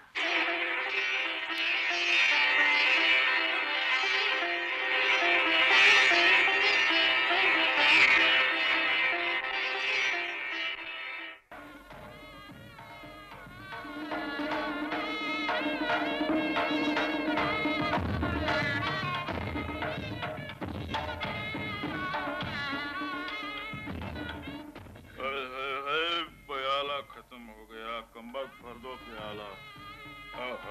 हुजूर, असा मजेदार तमाशा माझ्या हयातीत मी कधी पाहिला नव्हता. हो हो हो, श्रीमंत 8 दिवस ग्वालेरीला बेस्ताचं रूप आलं होतं. असा उत्सव कधी झाला नव्हता. दिल्लीच्या बादशाहीत सुद्धा लाख माणसानं आपल्याला दुवास दिला असेल हुजूर. सरकारी रसोईघर तर अहोरात्र चालू होतं. या आशीर्वादांचं मोठं सामर्थ्य असतं नवाब साहेब. हो, या शहराच्या पंचक्रोशीत एक कलावंतीण राहिली नसेल जिला बिदागी पोचली नाही. एक ब्राह्मण फकीर उरला नसेल ज्याला मनमुराद भोजन मिळालं नाही. एक भिकारी बैरागी शिल्लक राहिला नसेल ज्याचा कटोरा काठोकाठ भरून गेला नाही. हय हय हय, अंग्रेजी हुकमतीत नुसता कायदा आहे, पण आमच्या हुकमतीत कायद्याबरोबर दिलदारी आहे म्हणावं. नवाब साहेब, या आनंदोत्सवात एकच कमतरता राहिली आहे. आमच्या अंतःकरणाला सारखी सलते आहेत. आम्ही 10 वेळा निरोप पाठवले. इतमामानं आजीजीनं निमंत्रण रवाना केली तरी राणी साहेब आल्या नाहीत. त्या स्वतः तर आल्या नाहीतच, पण आपल्या छावणीतील माणसांनाही त्यांनी मनाई केली. हा दुरावा मला सलतो आहे, पण समजत नाही आणि समजत नाही म्हणून अधिकच सलतो आहे. आपण परेशान व्हायचं कारण नाही हुजूर. आखिर में औरत का दिल है. शादीच्या उत्सवात देखील रुसवा फुगवा केल्याशिवाय पाटावर न बसायचा रिवाज आहे बायकांचा. नवाब साहेब, मला वाटतं राणी साहेबांच्या पराक्रमाचा आपण मान करतो तसा त्यांच्या रागाचाही करायला हवा. लाल वर्दीचे स्वार घेऊन राणीनं इंग्रजांच्या पंखावर बेजराब हल्ला चढवला नसता तर कालपीच्या प्रलयातून आम्ही शिर सलामत सुटलो असतो की नाही याची आम्हाला शंकाच वाटते. ग्वाल्हेरच्या यशात देखील त्यांचं श्रेय मोठं आहे. स्वतः अलीजा बहादरांनी आमच्या विरुद्ध हत्यार उपसलं तेव्हा आमचा सारा डाव उलटतो की काय असं आम्हाला वाटायला लागलं होतं. पण डगमगली नाही ती राणी. विजेच्या लोळासारखी तिने शत्रूवर धडक मारली आणि फौजेला मागं रेटायला सुरुवात केली. तोफांच्या वर्षावात जातीनं शिरून तोफखाना बंद पाडण्याचं हे साहस मोठमोठ्या धुरंदराकडूनही व्हायचं नाही. फक्त राणीच करू शकते ते. फक्त राणीच करू शकते ते. तात्या साहेब, तुम्ही सेनापती आहात. युद्ध म्हणजे नुसतं साहस नव्हे, कायदे कानून असलेलं ते एक शास्त्र आहे. तुम्ही जाणायला हवं. अशा बेहिशेबी दिलेरीनं 2 वेळा फते होईल, पण 50 वेळा बर्बादीला आमंत्रण होईल ते. आणि म्हणूनच श्रीमंतांना आम्ही सल्ला दिला होता की राणीला चाहेल तर सोन्याच्या देवाऱ्यात ठेवा, पण तिला सेनापती करू नका. आणि तो तुमचा सल्ला आम्ही मानला नवाब साहेब. लक्ष्मी आमची बालपणची मैत्रीण आहे. ज्वालामुखीच्या आसपास जमिनीखाली जाळ भरलेला असतो असं म्हणतात, तसंच मनूच आहे. वरच्या हिरव्या जमिनीला केव्हा तडा जाईल आणि आतला लाल भडक निखारा आकाशात केव्हा उधळू लागेल याचा नेम नाही. अशा साहसी माणसाकडे सेनापतीचा हुद्दा देणं म्हणजे कापसाच्या कोठारामध्ये लोहाराची भट्टी फोडण्यासारखं आहे. हा वेडेपणा आम्ही केला नाही, पण त्यामुळेच राणी रागावली आहे. राणीच्या रागाचं निदान मला वाटतं आपण इतक्या घाईनं करू नये. युद्धशास्त्राचे नियम राणी पाळत नसेल, पण सर्व शास्त्रापेक्षा श्रेष्ठ आणि समर्थ अशा श्रद्धेनं ती लढते. आणि ती लढते आहे म्हणूनच या मुक्कामापर्यंत येऊन पोचणं आपल्याला सोपं झालंय रावसाहेब. राणीनं जे केलं त्याचं महत्व मी कमी लेखित नाही तात्या, पण ती एक सैनिक आहे, सेनापती नाही एवढंच मला म्हणायचं आहे. तिच्या लोकोत्तर पराक्रमाचा यथायोग्य गौरव करावा म्हणूनच आजच्या दरबारात येण्यासाठी आम्ही तिला आमंत्रण पाठवलं होतं, पण तिनं मानलं नाही. ते यात आपली आणि आपल्या तख्ताची राणी साहेबांनी बेइज्जती केली असं नाही आपल्याला वाटत श्रीमंत? होय, केली आहे, पण राणीची कर्तबगारी लक्षात घेऊनच आम्ही या अपराधाची गय करीत आहोत. पण तरीही राणीला योग्य समज दिल्याशिवाय आम्ही राहणार नाही. सरकार, झाशीच्या राणीसाहेब बाहेर आलेत. राणीसाहेब आल्यात? होय सरकार. श्रीमंत, मला वाटतं आपण आता त्यांची भेट घेऊ नये. सरकारी बोलाव्याला इन्कार द्यायचा आणि मन मानेल तेव्हा येऊन उभं राहायचा हा शिरस्ता नाही दरबारचा. राणी साहेबांची गुस्ताखी आपण मानता कामा नये. आपण बोलवाल तेव्हाच त्यांनी यायला पाहिजे. श्रीमंत, मला वाटतं या नवाबांचं म्हणणं मला योग्य वाटतं तात्या. हा केवळ आमच्या नव्हे तर आमच्या सिंहासनाच्या प्रतिष्ठेचा सवाल आहे. रखवालदार, जी हुजूर. राणी साहेबांना जाऊन सांग श्रीमंत बोलावतील तेव्हा भेटीला या. आता ते मुलाखत देऊ शकत नाहीत. मुलाखत देऊ शकत नाही? राणी साहेब, आपला फार वेळ घेणार नाही मी श्रीमंत. राणी साहेब, परवानगी यायला उशीर लागला तेव्हाच मी जाणलं की ती बहुधा येणारच नाही, आणि म्हणूनच आपल्या अनुज्ञेची वाट न पाहता मी आत आले. ही मसनदीची अप्रतिष्ठा आहे राणी साहेब. आपल्यालाही असंच वाटतं श्रीमंत? होय, मलाही तसंच वाटतं. काही रिवाज तख्ताचे असतात आणि ते पाळायला हवेत. ठीक आहे, मग तुमचे ते रिवाज मी मानित नाही असं समजा, आणि तख्ताच्या अप्रतिष्ठेबद्दल म्हणाल तर तुमचं ते तख्तही मी मानत नाही. साहेब, युद्ध तडीला लागण्याआधीच, विजयाचा गर्भागार दृष्टीला दिसायच्या अगोदरच जागोजाग झालेल्या पराभवाचे फटके पाठीवर रक्ताळलेले असताना सिंहासन उभारून त्यांचे महोत्सव साजरे करण्याची घाई मला किळसवाणी वाटते. रावसाहेब, आपण राजदंड हाती घेतलाय, मला हवं ते शासन आपण करू शकता, पण तुमचं तख्तही मला मंजूर नाही, तुमची फरमानही मला मंजूर नाही. राणी साहेब, आपण जरा ही बेअदबी आहे श्रीमंत. राणी साहेब, आपण कुणासमोर बोलतो आहोत त्याची जाणीव आहे तुम्हाला? माझ्या मनाला जे गैर वाटतं त्याचा परमेश्वरासमोर देखील मी धिक्कार केल्यापासून राहणार नाही. रावसाहेब, राणी साहेब, तुमचा काही गैरसमज असेल, काही वाजवी तक्रारी असेल, पण ज्यांना आपण सर्वांनी या युद्धाचं पुढारी पण दिलाय, अणाभाका घेऊन ज्यांची नायकी आपण मान्य केली आहे, त्यांचा असा मानभंग करणं केव्हाही उचित नाही असं मला वाटतं. रास्त तक्रारी असतील तर त्याचं निवारण होईल. आपली काही सल्ला मसलत असली तर आपण या उठावाचे अग्रेसर सेनानी आहात. आपल्या सल्ला मसलतीचा श्रीमंत आणि त्यांचे कारभारी जरूर विचार करतील. राणी साहेब, ग्वाल्हेरचा कब्जा मिळाल्याबरोबर राज्यारोहणाचा महोत्सव सुरू करण्यापूर्वी तुम्हाला माझ्या सलामसलतीची जरुरी वाटली नाही. मी 50टा निरोप पाठवले, मुलाखतीची मागणी केली, पण या विजयाच्या उन्मादानं साऱ्यांची माथी इतकी बधीर झाली होती की माझी हा कुडा खाविंदांच्या शामियानात पोहोचलीच नाही. आपले संदेश पोचले राणी साहेब, जरूर पोचले, पण आपण कशासाठी भेट मागता आहात याचाही अंदाज आमच्या हेराने आम्हाला दिला होता, आणि म्हणूनच उत्सव सुरू होण्यापूर्वी तुम्हाला भेट द्यायची नाही असं आम्ही ठरवलं होतं. असं म्हणजे इंग्रजांवर नजर ठेवण्याऐवजी तुमचे हे झाशीच्या गोटातल्या बातम्या काढू लागले तर? राजकारणाचा मामला आहे राणी साहेब. या सख्या भावाबद्दल देखील सावध राहावं लागतं. सरकारच्या वतीनं तात्यांच्या तळावर सुद्धा आम्ही जासूद ठेवले. श्रीमंत, हे चाललंय हे सारं मंजूर आहे आपल्याला? होय, मंजूर आहे. राजकारणाची गती बुद्धिबळातील उंटासारखी वक्र असते राणी साहेब, त्याशिवाय त्याला प्रगतीच करता यायची नाही. होय, हे राजकारण आहे, हे राजकारण आहे याचा मला नेहमीच विसर पडतो. अविश्वास, अन्याय, ढोंग आणि खुशामत या खांबांवर उभारलेलं दरबारी राजकारण. काय दुर्दैव आहे पहा, आम्ही सारेजण स्वराज्याच्या देवळाकडे जायला निघालो होतो, पण जाऊन पोहोचलो या राजकारणाच्या छिनालखान्यात. गंगेच्या तीर्थात नाहण्यासाठी म्हणून बाहेर पडलो, डुकरासारखे बरबटून निघालो गावनाल्याच्या चिखलात. नियतीचा लेख आहे आमच्या कपाळी, कुणाचाच इलाज नाही त्याला.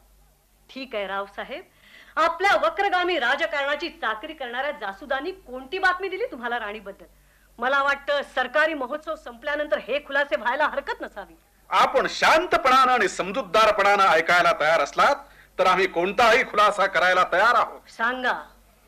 राज्यारोहणाच्या समारंभाला आपला तीव्र विरोध होता आणि त्यात मोडता घालण्यासाठीच आपण प्रयत्न करीत होता, हे आपण नाकबूल करता? मुळीच नाही. आमची भेट घेऊन हा समारंभ रद्द करण्याची कोशिश करावी, आणि त्यात अपयश आलं तर काही फौजदारांना आमच्यापासून दूर करून त्यांच्या शिपायांसह कानपूरकडे कूच करावा असा आपला इरादा होता. हे मान्य आहे? होय, मान्य आहे. म्हणूनच आम्ही आपली भेट घेतली नाही आणि इतरांनाही मनाई केली आपल्याला भेटायची. लष्करात भेद माजवायची आपल्याला संधीच मिळू नये म्हणून आपल्याकडे दुर्लक्ष करणं आणि आपल्याला बाजूला ठेवणं हा एकच मार्ग उपलब्ध होता आम्हाला. पण अभिषेक समारंभ संपल्यानंतर आपला दुराग्रह मावळेल आणि या महोत्सवात आपण भाग घ्याल अशी आशा आम्हाला वाटत होती. दरबारात आपला खास सन्मान करावा अशी मनःपूर्वक इच्छा होती आमची. पण आमची आमंत्रण आपण नाकारली. होय, नाकारली. समरांगणावर पान सुपारीचा मांडव घालण्याचा हा उद्योग आमच्या हौसेसाठी आम्ही स्वीकारला नाही राणी साहेब. डोक्यावर मुकुट चढवण्याची मला घाई झाली होती असं आपण समजत असाल तर ती चूक आहे. विचारांती आमची खातर जमा झाली की ग्वाल्हेरात स्वतंत्र राज्याची घोषणा केल्याशिवाय राजे रजवाड्यांच्या आणि लोकांच्या निष्ठा आम्हाला आमच्याकडे ओढता येणार नाहीत. इंग्रजी सत्तेच्या वळचणीला धास्तावून बसलेले उत्तर दक्षिणेतील संस्थानिक आमच्या सत्तेचं सनदशीर निशाण उभं राहिलेलं पाहून आपले भिजलेले गारठलेले पंख छटकतील आणि या मोहिमेत सामील होतील. राज्यारोहण हाही आमच्या युद्धाचा एक भाग आहे, एक डाव आहे आणि ही गोष्ट त्वरित उरकणं आवश्यक असल्यानं आपली मनधरणी करणं आम्हाला शक्य नव्हतं आणि त्याचा उपयोगही झाला नसता. लोकांना फक्त झाशीची राणी माहीत आहे, मला ब्रह्मावर्ताची मनूही माहीत आहे. ब्रह्मावर्ताची मनू तुम्ही विसरलात राव साहेब. नाहीतर झाशीची राणी सेनापती पदासाठी हटून बसलीये ही जहरी नालस्ती तुमच्या कानाने सहनच केली नसती. पण तुम्ही ती शांत चित्तानं ऐकून घेतली. तुम्ही आणि तात्यांनी आणि राजमंडळात संभावितपणानं या गोष्टीचं चर्वणही केलं. असं म्हणजे आपल्या जवळही हेर आहेत राणी साहेब? माझ्याजवळ हेर नाहीत, फक्त शिपाई आहे. तुमच्या त्या दरबारी राजकारणाची दीक्षा मी अद्याप घेतलेली नाही ना बापसाहेब. कदानाचे तुकडे चोचीत घेऊन हर्षानं उड्डाण करणाऱ्या कावळ्यांप्रमाणे तुमच्या या दरबारी बातम्या पंख लावून साऱ्या शहरात आणि लष्करात संचार करता आहेत.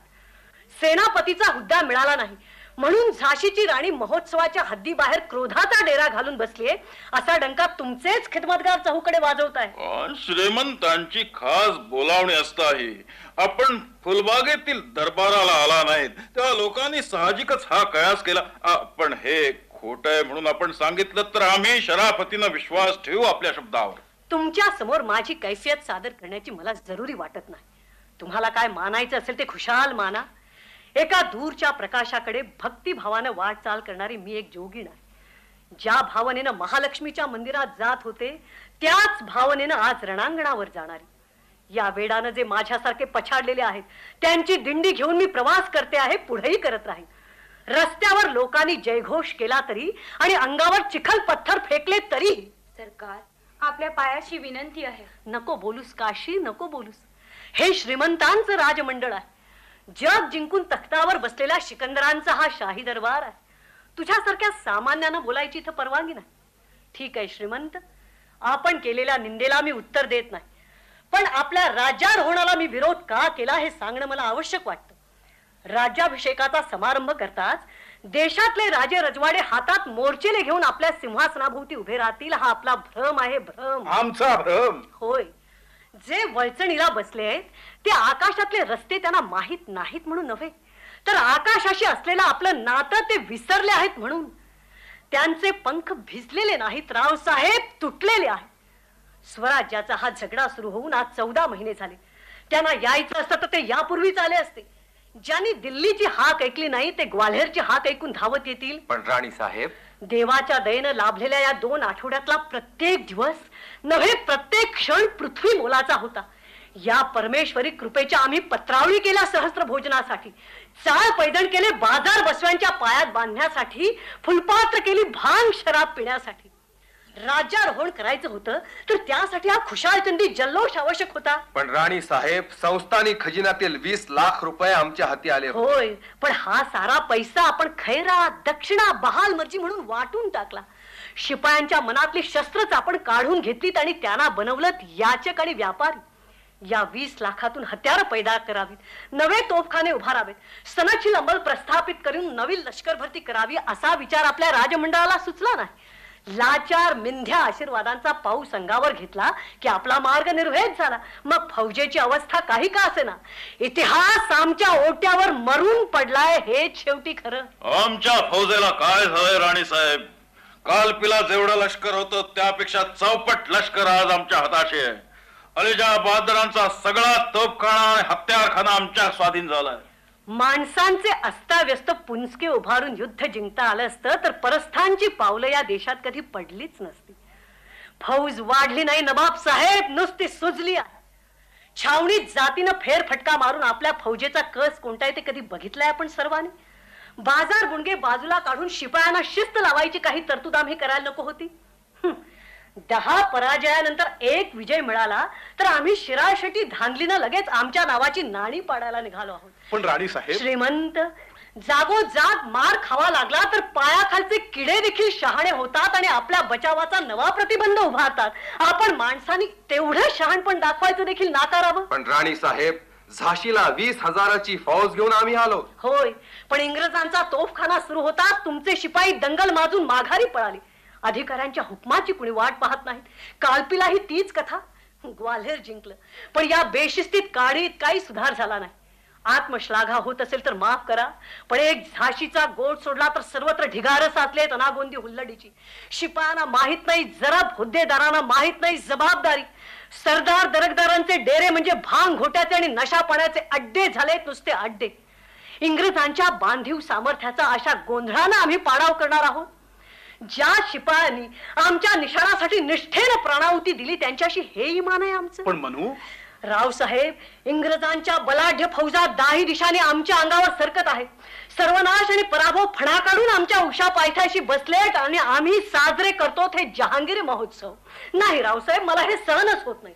वेड वाकडं बोलले असेल तर लहानपणची मनू आठवण मला क्षमा करा, पण यापुढे या बेशिस्त बेजबाबदार कारभारात भाग घेणं मला शक्य होणार नाही. कालपीच्या मुक्कामात माझ्या पराक्रमाचं कौतुक करण्यासाठी, पुढच्या मोहिमेत मला प्रोत्साहन देण्यासाठी ही रत्नखचित तलवार आपण मला नजर केली होती.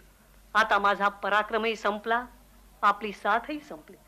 आपण दिलेल्या सर्व अधिकारासह मी ही तलवार आपल्या पायाशी परत करत आहे. रावसाहेब, राणी साहेब, आपण जरा शांतपणे आमची बाजू नका. माफ करा तात्या, डोकं फुटतंय की काय असं मला वाटतं. मी काहीही ऐकू शकत नाही, मी काहीही ऐकू शकत नाही.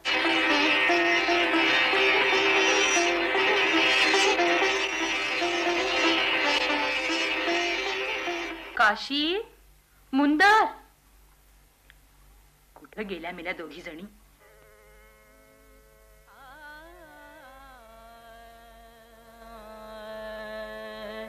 चार होत्या पक्षिणी त्या, चार होत्या पक्षिणी त्या, चार होत्या पक्षिणी त्या. रात्र होती वादळी, चार कंठी बांधलेली, चार कंठी बांधलेली. एक होती साखळी, एक होती साखळी. चार होत्या पक्षिणी त्या.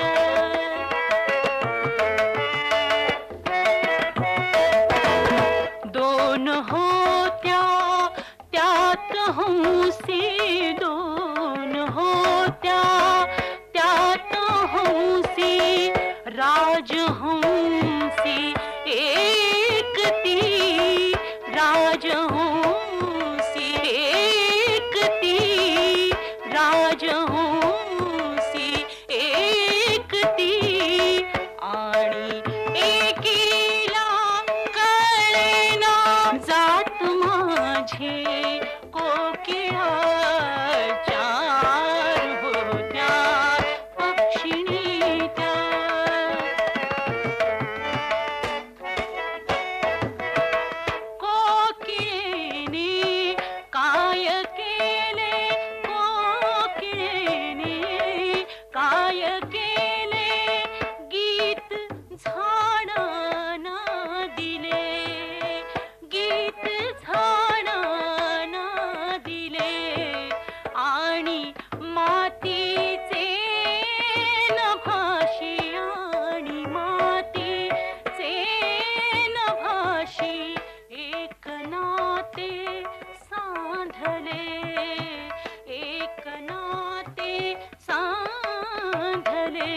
चार होत्या पक्षिणी त्या.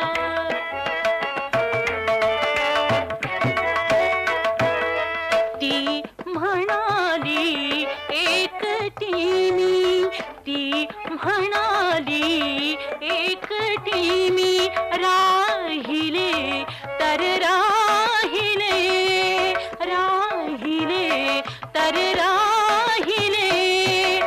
या स्वरांचे सूर्य झाले, या स्वरांचे सूर्य झाले, यात सारे पावले, यात सारे पावले.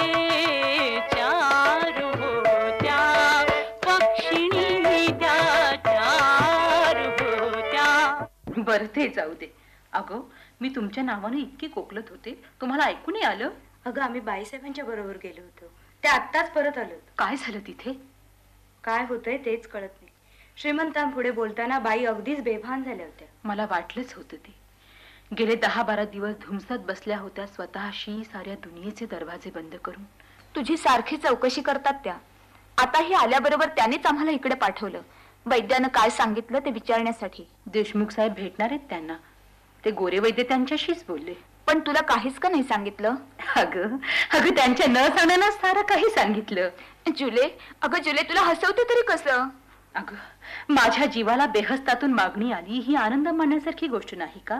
काशी, तू अशी मलखांबासारखी स्वस्थ का उभी राहिलीस? एखाद्याला वाटेल हिचाच पाय गेला म्हणून. केला असता तर बरं झालं असतं. जाते ए. अगं मलखांब म्हटलं म्हणून लगेच आपल्याला चालता येते दाखवू नकोस. जायला कशाला हवं? जाऊ दे तिला. बाईंबरोबर जायचंय तिला. बाईंबरोबर? हो. फुलबागेच्या जवळ एक महंत राहतात, गंगादास स्वामी. बाईसाहेबांचा फार विश्वास आहे त्यांच्यावर. जा तू काशी. आणि तू? मला तुझ्याजवळ बसायला सांगितलंय. तिकडून परतल्यावर त्या स्वतः जेवून बसणार आहेत कर्नल साहेबांच्या दिमतीला. खरंच? सच कहती हो? झूठी कहीं की. हो हो. म्हणाल्या आज मध्यरात्रीपर्यंत आपण साऱ्या जणी जुलेखाजवळ बसू, तिला झोप येईपर्यंत. तिचं मनसोक्त गाणं ऐकायचंय आज. सुंदर बाई इथे येऊन बसणार. मला झोप येईपर्यंत मग मी झोपणारच नाही. गात राहीन, सारखी गात राहीन. आणि आणि झोपले की अशी झोपेन की पुन्हा उठणारच नाही. असं वेडवाकडं बोलू नकोस जुले. वेडवाकडं? माझं समाधान माझ्या शरीरात मावत नाही मुंदर. असं वाटतं की एका जुलेखाच्या 1000 जुलेखा व्हाव्यात. त्यातल्या प्रत्येक जुलेखाच्या कुडीतून 1000 पाखरं बाहेर पडावीत गाणारी, आणि त्या सर्वांनी गात राहावं माझ्या राणीसाठी. मुंदर, तू माझी जीवाभावाची सहेली आहेस ना? मी तुला खूप आवडते ना? खुळी कुठली, हे बोलायला हवं. हो, आज तरी बोलायला हवं. मुंदर, मी विचारते त्या प्रश्नांची उत्तरं दे. देईन. काय विचारायचंय? माणसाला जगायचा हक्क आहे तसा मरायचाही हक्क आहे की नाही? आहे. ते योग्य वेळी आपल्या दाराशी आलं नाही तर माणसानं त्याला हाक मारण्यात काही चूक आहे? नाही. कोणत्याही योग्य गोष्टीत आपल्या प्रिय सहेलीला मदत करणं हे एखादीचं कर्तव्य आहे की नाही? आहे तर. ठीक आहे. बरं मला सांग, आयुष्यात तू सर्वात अधिक कुणाला मानतेस? राणीसाहेबांना. देवापेक्षाही? हो. मग राणीसाहेबांची शपथ घे आणि म्हण की तुझ्या बरोबर होणारा करार मी पूर्ण करीन. कसला करार? आधी शपथ घे, माझ्यावर विश्वास ठेव. मी सांगेन ते माझ्या कल्याणाचं आणि तुला करता येईल असंच असेल. चांडाळीन, मला शंका यायला लागलीये. मी नाही करार करणार. काय करार करणार नाहीस? मुंदर, तू करार करणार नाहीस? नादान, भेकड. अगं आपण भातुकली खेळणाऱ्या नादान पोरी का आहोत की पुरुषांच्या पलंगी डोळ्यांना मिठाई चारणाऱ्या चिरगुटी बाहुल्या आहोत? अगं स्वतःच्या थडग्याकडे ताठ मानेनं पाहण्याचा धीर जर आपल्याला होत नसेल तर राणीसाहेबांची सावली आपण बाजारात विकून टाकली असंच म्हणावं लागेल. जी हा, मला मरायचंय, पण नादानपणानं कढत कुंथत मरायचं नाही. मी म्हणेन त्यावेळी, म्हणेन त्या ठिकाणी, म्हणेन त्या रस्त्यानं मला मरायचंय. बाईसाहेब म्हणाल्या तुला मेण्यात घालून घेऊन जाईल, पण मी नाही येणार. अखेरच्या धुमस चक्रीची सुरुवात व्हायची एक ग्वाल्हेरला. मी नुसती अडचण होऊन मेण्यातून मिरवणार नाही मुंदर. मला इथंच राहावं लागेल. बाईने एखाद्या राजमहालात मला ठेवली तरी बाईंची पाठ वळताच रस्त्याच्या कडेला भिरकावून देतील. मला कुजत चढत मरावं लागेल धुळीच्या बिछाण्यावर तुमच्या नावाचा जय जयकार करीन. आणि होऊ नये, पण इथे इंग्रजांची सरशी झाली तर सोजी लोक राणीची सैनिक म्हणून माझ्यावर बलात्कार करतील, माझ्या चिंधड्या उडवतील. जुलेखा पाय गेल्यानं तुझी जुलेखा अगतिक लाचार झाली मुंदर. तुझ्याशिवाय हे कोणाला सांगणं शक्य नाही आणि कुणाची मदतही घेणं शक्य नाही. असं बेभाचं दळभद्र मरण देणार तू तुझ्या आवडत्या सहेलीला, तुझ्या निळ्या कोकळेला. बोल मुंदर बोल. नाही जुलेखा, मी शपथ घेते, राणी साहेबांच्या पायाला स्मरून शपथ घेते.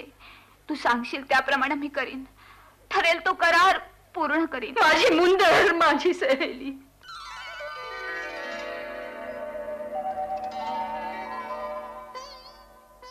ओम शांती शांती शांती. तरी सुद्धा तू निराश होता कामा नये लक्ष्मी.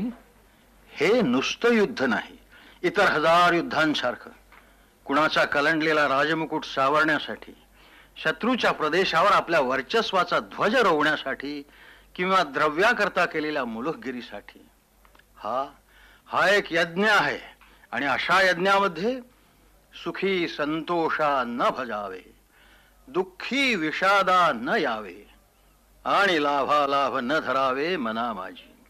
येथ विजय पण होईल की सर्वथा देह जाईल, हे आधीच काही पुढील चिंतावेना. देह जाण्याची मला भीती वाटत नाही स्वामीजी. ज्या मुलखातून मी प्रवास करते तिथं नियम आहे मृत्यू आणि अपवाद आहे जिवंतपणा. पण मला आज अकस्मात भीती वाटते माझ्या एकटेपणाची. लक्ष्मी तू एकटी नाहीस. तुझ्यासारखी माणसं कधीही एकटी नसतात. जेव्हा एकटी असतात तेव्हा सुद्धा प्रत्यक्ष परमेश्वर हातात दिवा घेऊन तुमच्या बरोबर चालत असतो. साऱ्या भयांचं आणि निराशांचं निरसन करणारा प्रकाश तो तुमच्या मार्गावर पुढे अंथरत असतो, भरजरी रुजाम्यासारखा. स्वामीजी, ही फक्त माझी स्तुती झाली, माझी समजूत नव्हे. मी काय तुझी स्तुती करणार लक्ष्मी. भारतातील माझ्यासारख्या सर्व संन्याशांनी सकाळच्या सूर्याबरोबर तुलाही अर्घ्य द्यावेत इतकं अलौकिक तेज तू प्रगट केलं आहेस. तू भक्तिभावानं माझ्याकडे आलीस. पूर्वी केव्हा तरी मी तुला 4 शब्द सांगितले होते म्हणून, पण मी जाणतो माझ्यामध्ये माझं नव्हे तर स्वतःच्याच मनातल्या एका महंताचं तू दर्शन घेत असतेस. आणि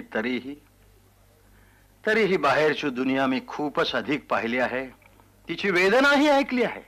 आणि तेवढ्याच अधिकारानं मी तुला सांगतो, ज्या तळावर तू पोहोचली आहेस तिथं निराशेला अवसर नाही. निराशा ही सामान्य क्षुद्र सरपडणाऱ्या माणसांची चैन आहे. लक्ष्मी तुला फक्त लढलं पाहिजे. होय स्वामीजी, मला लढायलाच हवं. मी लढेन. पण हे असं का व्हावं? मी जे बोलते ते इतरांना का समजू नये? मी जे पाहते ते इतरांना का दिसू नये? माझं मन अनोळखी का असावं सर्वांना? मलाही तू अनोळखी आहेस.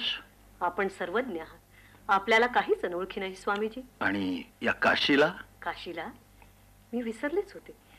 त्या तिघींना तर मी मुळीच अनोळखी नाही. एका आत्म्याची 4 शरीरं आहोत आम्ही. आणि सुरुवातीपासून तुला साथ करणारे तुझे सरदार, जिवंत असलेले नसलेले. हो, खरंच त्यांनीही मला समजून घेतलं. गुलाम गौस खा, रघुनाथ सिंग भोपटकर, बक्षी, देशमुख, कितीतरी. त्यांनी पलिते घेऊन माझ्या बरोबर वाटचाल केली नसती तर या मुक्कामापर्यंत मी पोहोचलेच नसते. आणि ज्या हजारो सैनिकांनी, हजारो सैनिक आणि नागरिक ज्यांनी मला साथ देण्यासाठी आपल्या प्राणांची आणि घरादारांची परवड करून घेतली. मला उमजले स्वामीजी, मला लाजवू नका. मी एकटी नाही, आपण एकटे आहोत हा माझा अहंकार होता. माझ्या लक्षात आलंय ते आता. ही सारी काळोखाची यात्रा आपल्याला प्रकाशाकडे घेऊन जायची आहे.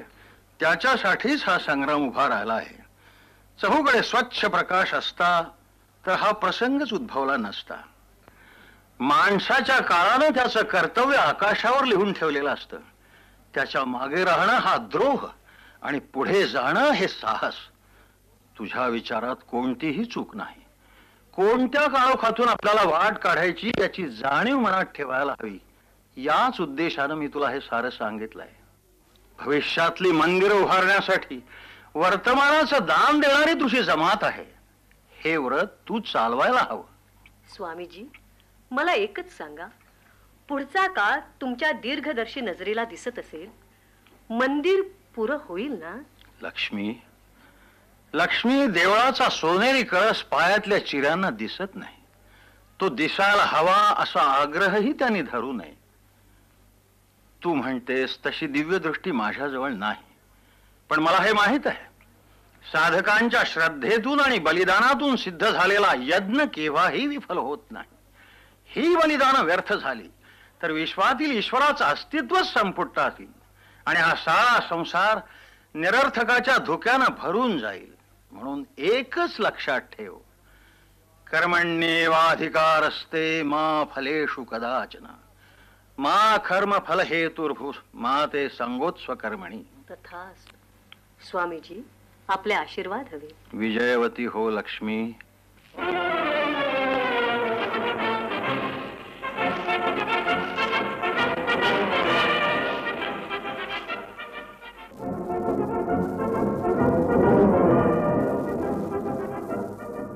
हवलदार, याच ठिकाणी मुलाचं मैदान आहे आणि ग्वालियरचा किल्ला शहराच्या पूर्व दिशेला ही पारी आहे. तुम्हाला माहित आहे ती चांगली? चांगली माहिती. Brigadier, yes. आपलं सद्भाग्य आहे या पाडावर बंडखोर आणि मोर्चे बांधलेले नाही. Yes sir. आमच्या सामर्थ्याला शत्रूच्या गाफीलपणाची जोड मिळाली नसती तर हे युद्ध जिंकणं मलाही कठीण वाटलं नसतं. येस कर्नल, 9 अजून 20 मिनिटं आहेत. मध्यरात्री बरोबर 12 वाजता एक्झॅक्टली ॲट मिडनाईट तोफखान्यानं कूच करायला हवं. 12च्या ठोक्याला तोफगाडाची चाक फिरायला लागली पाहिजे. 1 मिनिटाचाही उशीर मला चालणार नाही. हो जनरल. बऱ्या लाभसाहेबाचं फरमान आहे की कोणतीही किंमत द्यावी लागली तरी हरकत नाही, पण ग्वालियर परत मिळवायला पाहिजे. हवालदार, सारा नेटिव्ह लिस्ट करा, दवाली फिरवायला सांगा. जो हुकमाच्या मागे फिरेल, आमच्याशी बेईमानी करेल असा गोंधळ माजवेल, त्याला जागच्या जागी ठार मारले जाईल. जे प्राणपणाने आणि शिस्तीनं राहतील त्यांना बक्षिसी देण्यात नाही. जा तुम्ही. आणि कर्नल, यू मे ऑल्सो गो.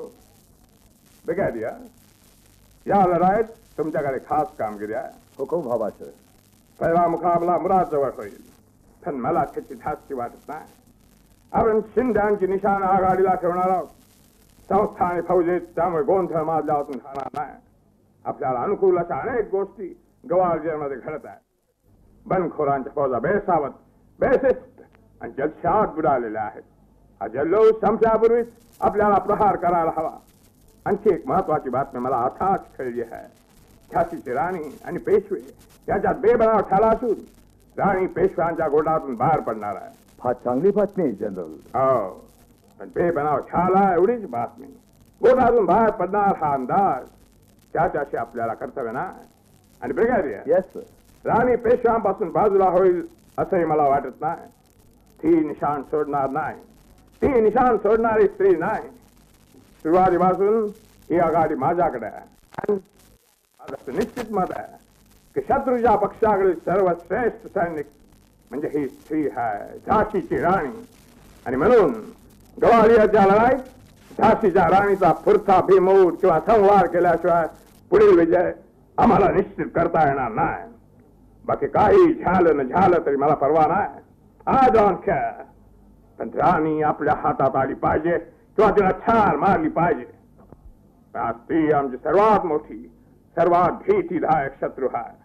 आणि ब्रिगेडियर, शत्रू किती मोठा असला तरी त्याला अगोदर मारावं आणि मग त्याच्या मोठेपणाला सल्यूट करावा.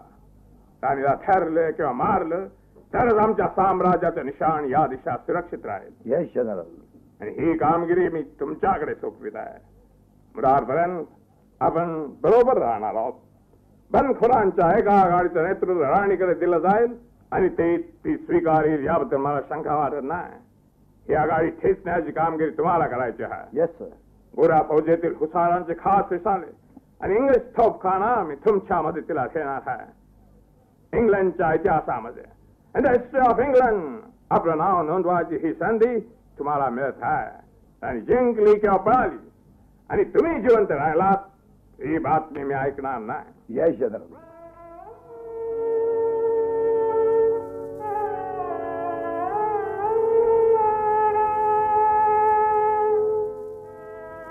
होय तात्या, मला कळलंय ते. इंग्रजांनी हल्ला केला आणि आपली मुरादची फौज आता मागं हटायला लागली. होय राणीसाहेब. कोण मुक्त्यार होते मुराद? तात्या टोपे, बांदेकर नवाब की रावसाहेब पेशवे? खाशांपैकी कोणीही नव्हतं मुरारला. मुक्त्यारी अंमलदारांकडे सोपवली होती. परमेश्वरा, हल्ला अतिशय अनपेक्षित होता राणीसाहेब. ग्वाल्हेरला आल्यापासून जर कोणती एकच गोष्ट प्रत्येक क्षणाला अपेक्षित असेल तर ती म्हणजे इंग्रजांची चढाई. रावसाहेबांना आपली चूक उमजली आहे. त्यांनी आणि नवाबांनी आपली माफी मागितली. माझी कसली माफी मागता तात्या? ज्या एका दूरच्या देखाव्यासाठी तुम्ही हातात शस्त्र घेतली त्याची माफी मागा. आणि आता त्याचाही काही उपयोग नाही म्हणा. क्षमेच्या शब्दाने भूतकाळाला पुन्हा जिवंत करता येत नाही. पण तात्या, मला तुमचं नवल वाटतं. राणीसाहेब, मी माझं सर्वस्व श्रीमंतांच्या पायावर अर्पण केलंय. त्यांचे शब्द मी वेदांसारखे मानतो. मला पटले नाही तरीही. मुरारची फौज सही सलामत मागे येते? तशीही फारशी आशा नाही. काही संस्थांनी पलटणींनी आपला मोहरा बदललाय. बाकीची फौज प्रतिकार करत असली तरी माघारीला सुरुवात झालीय. 2 घटकाच्या आत फौजा ग्वाल्हेरला माघारी येतील. पिछेहाटीची देखभाल करायला तरी कुणी? नवाबसाहेब गेले आहेत, पण मुरार इंग्रजांच्या हातात गेलं असंच गृहीत धरायला हवं. दिवस मावळायला आलाय. इंग्रज आज पुढे रेटा देईल हे शक्य वाटतं तुम्हाला? नाही.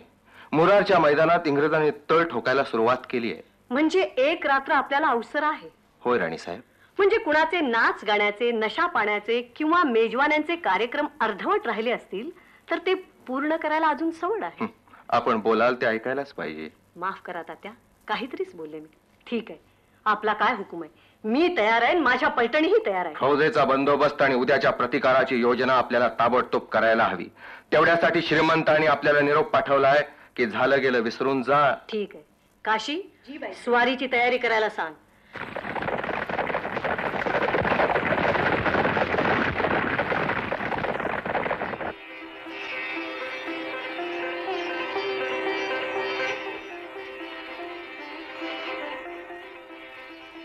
काशी, बाळराजे झोपले? हो, मघाच.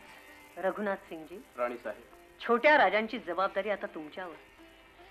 हा एक पाश मला तोडायलाच हवा. उद्या सकाळपासून तो तुमच्या स्वाधीन आहे असं समजा. आज्ञा राणीसाहेब. देशमुख, उद्या सकाळी ग्वाल्हेर सोडल्यावर पुन्हा मागं वळून बघायचं नाही. असा बंदोबस्त आणि निर्धार आपण सर्वांनीच करायचा आहे. आज इंग्रजांना मागं रेटण्यात आम्ही यश मिळवलं खरं, पण पाऊस आणि वादळ आमच्या दिमतीला आली नसती तर आघाडीवरून परत मुक्कामाला येणं आपल्याला शक्यही झालं नसतं. उद्या महालक्ष्मीची कृपा झाली तर आम्ही ग्वाल्हेर राखू आणि परत इथे छावणीला येऊ. पण ते घडलं नाही तर इंग्रजांना तोडून आम्ही दक्षिणेकडे जाणार आहोत, बेतवेच्या तीरापर्यंत. देशमुख, तुम्ही जा आता. अंमलदारांना सूचना द्या आणि सरंजामाचा बंदोबस्त करा. रघुनाथ सिंग, तुम्ही जायला हरकत नाही. होय राणीसाहेब. ये जुलेखा. अगं काय हा भलता हट्ट तुझा? मी नसते का आले तिकडे? त्या फ्रेंच वैद्यानं सांगितलंय की फ्रेंच वैद्याने सांगितलं, पण खुदानं दुसरं सांगितलं मला. काय म्हणाला तो तुला? मला म्हणाला, तुझा एक पाय शिल्लक ठेवलाय मी. लंगड्यांना आधार देण्यासाठी कुबडीही निर्माण केली. तेव्हा जागच्या जागी जात्यासारखी बसून राहू नकोस या भलत्या वेळी. जा आणि भेट बाईसाहेबांना. ठीक आहे, खुदाचाच हवाला दिल्यावर मी तरी बापडी काय बोलणार. बैस इथं. नको, इथं बसते खाली. चालेल? हो चालेल. तुम्हा तिघींचं आज सगळं काही चालणार आहे. बाई, मी उद्या तुमच्या बरोबर येऊ? वेडी आहेस का तू? नाही, मी नाही येणार. मला तोफ चालवता येत नाही, घोड्यावर बसता येत नाही, लढता येत नाही. नुसतं लोडणं होईन मी नाही येणार. तेवढंच नाही जुलेखा, तुला हालचाल करायला परवानगी नाही. अजून औषध पाणी घ्यायचंय तुला. मुंदरनं तुला सांगितलं नाही का? तुझी इथं राहण्याची चांगली व्यवस्था केली आहे मी. सर्जेराव महाडिकांकडे. सकाळी त्यांची माणसं येतील आणि तुला मेळ्यात घालून घेऊन जातील. तुला कधीही काही कमी पडणार नाही इतका ऐवज ठेवलाय मी त्यांच्याकडे. जा माझी लाडकी. सर्जेरावांकडे जा आणि सुखानं राहा. तुमच्याशिवाय? होय होय, माझ्याशिवाय, मुंदर शिवाय, काशी शिवाय. आपणा चौघींचं एक अद्वैत होतं. एका जीवाची 4 शरीर. पण आता ही ताटातूट सहन करण्या वाचून गत्यंतरच नाही. बाई, आपलं अद्वैत किती छान कल्पना आहे. बाई, मला एकच सांगा, तुम्हाला माझी आठवण राहील? हो राहील तर. माझी काळजी देखील खूप वाटेल नाही? हो. अगदी लढता नाही वाटेल? कदाचित. कदाचित नाही, नक्कीच वाटेल. सर्जेरावांच्या नाही, अगदी इंद्राच्या महालात मला ठेवलं तर तिथूनही मी बाहेर पडेन आणि सारखी तुमच्या मनामध्ये शिरत राहील. जुलेखा, पण ते चांगलं व्हायचं नाही. तलवारीचा हात सैल पडेल, चाप थडथडेल, तोफेची निशाणी बाजूला सरकेल, असं होता कामा नये. आणि म्हणूनच बाई मी तुमच्या मनात येणार. जुलेखा, नाही बाई नाही, मी तुम्हाला दुःख द्यायला इथं आले नाही. तुमचं मन रिझवण्यासाठी, मन रिझवता रिझवता तुमचा निरोप घेण्यासाठी. जुलेखा बाई बाई तुम्ही हसला नाही तर मी तुमच्याशी बोलणारच नाही. ठीक आहे, हसते हे मी. आणि सहेल्यानो तुम्ही, अगं देवानं दिलेल्या नाहीवर आपण माणसानी आहेच रूपनगर बांधायचं असतं.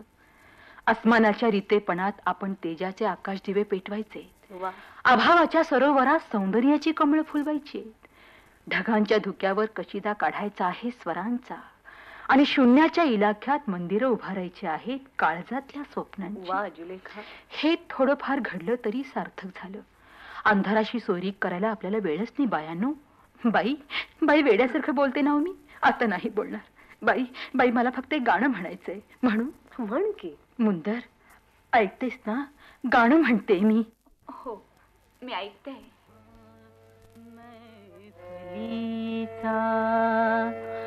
हा किनारा मैफलीचा, हा किनारा मैफलीचा, हा किनारा मैफलीचा, हा किनारा दो घडीचा वायदा मैफलीचा, हा किनारा दो घडीचा वायदा. कारवां दारात आला, कारवां दारात आला, अलविदा अलविदा अलविदा अलविदा अलविदा अलविदा मैफलीचा, हा किनारा मैफलीचा.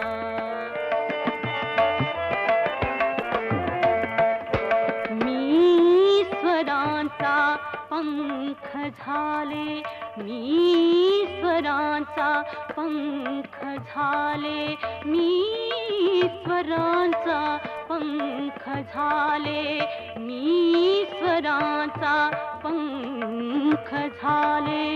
रात झाले चांदणी, रात झाले चांदणी, तारकांच्या रोशनीचा, तारकांच्या रोशनीचा मानला मी कायदा.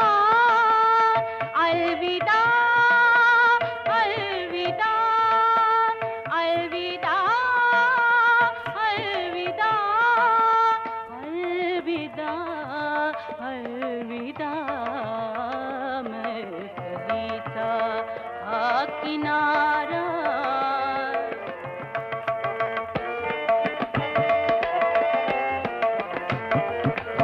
द्या इजाजत को क्या ही चालली शिशिराकडे, जिंदगी हरदम सुखाची, जिंदगी हरदम सुखाची. आपणा देव खुदा, आपणा देव खुदा. अलविदा अलविदा अलविदा अलविदा अलविदा अलविदा. करार मुंदर करार. जुलेखा करार सहेली, नाहीतर मी वेडी होईन. करार मुंदर. काय केलंस हे मुंदर? का ठार मारलंस तू तिला? करार. कसला करार चांडाळणी? तिचं काम संपलं होतं, आयुष्य संपायची शपथ घातली होती तिनं मला. असं मरण हवं होतं तिला. जुलेखा जुलेखा दुःख द्यायचं नाही म्हणालीस आणि फार सुखाचा क्षण आहे बाई. रडायचं नाही सहेल्यानो. जुलेखा, तुम्ही जुलेखा माझ्या जिंदगीच्या मैफिलीची भैरवी आहे. प्रकाशाला सामोरी जाणारी, आनंदात राहिले आणि आणि आनंदात चालले.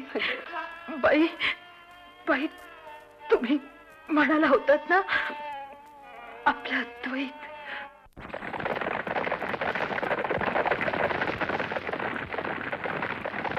जनरलनं माझ्यावर सोपवलेली अर्धी कामगिरी पूर्ण झाली आहे. अर्धी अजून व्हायची आहे मेजर. जनरल साहेबांच्या लष्करात ताबडतोब स्वार रवाना करा आणि त्यांना आपल्या विजयाची बातमी कळवा. आम्ही जिंकलो आहोत. प्राणांची कुरबंदी करून आम्ही झाशीच्या राणीचा पाडाव केलाय. जे घडत नव्हतं ते आम्ही घडवलंय. राणीच्या भेट पाऊल नेस्तनाबूत केली आहे. इंग्लंडच्या साम्राज्याचा, ब्रिटनचा आणि ब्रिटिश साम्राज्याचा चिरंतन विजय असो. हेल ब्रिटानिया! जनरल साहेबांकडे बातमी रवाना झाली असत. सर, आपण जखमी झाला. आपण छावणीकडे परत तलावात म्हणजे पाठलागाचं काम आमच्यावरती. नाही, माझं काम अद्याप पूर्ण व्हायचंय. तोपर्यंत जखमा बांधायला अवसर नाही. मेजर, हुशार स्वरांना हुकूम द्या. जे कोणी जिवंत असतील त्या सर्वांनी 10 मिनिटात माझ्या दिशासमोर यायला पाहिजे. शेवटच्या रणधुमाळीत राणी निसटली आहे त्या तिच्या 10-20 स्वारांचं. 15 महिलांचा सारा टापू आपल्या गोऱ्या स्वारांकडून विंचून काढला पाहिजे. राणीला धरल्याशिवाय का मारल्याशिवाय मी परत जाणार नाही. चला चला हुशार सैनिक, जवळ युनियन जॅकचा विजय असो. हेल ब्रिटानिया!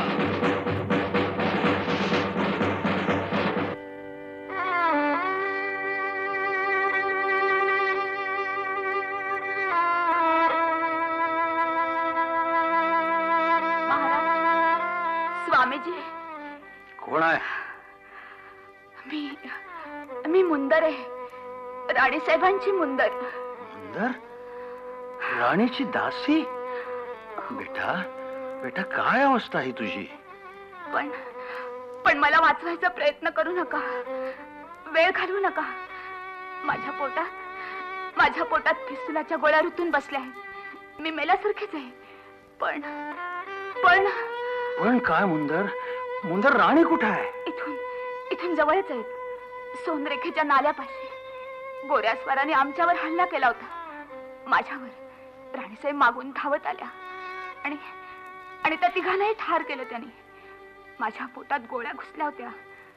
बाईसाहेबांनी मी माझ्या घोड्यावर ओढून घेणार होते. तेवढ्यात आणखी 25-30 स्वार दौडत आले आणि त्यांनी घेरला आम्हाला. राणीसाहेब खूप जखमी झाले. त्यांच्या छातीत पोटावर संगिनीचे वार झाले. चेहराही कापला गेलाय. स्वामीजी तरी त्या लढत होत्या. मी घोडा फेकला आणि इकडे आले तुम्हाला सांगण्यासाठी.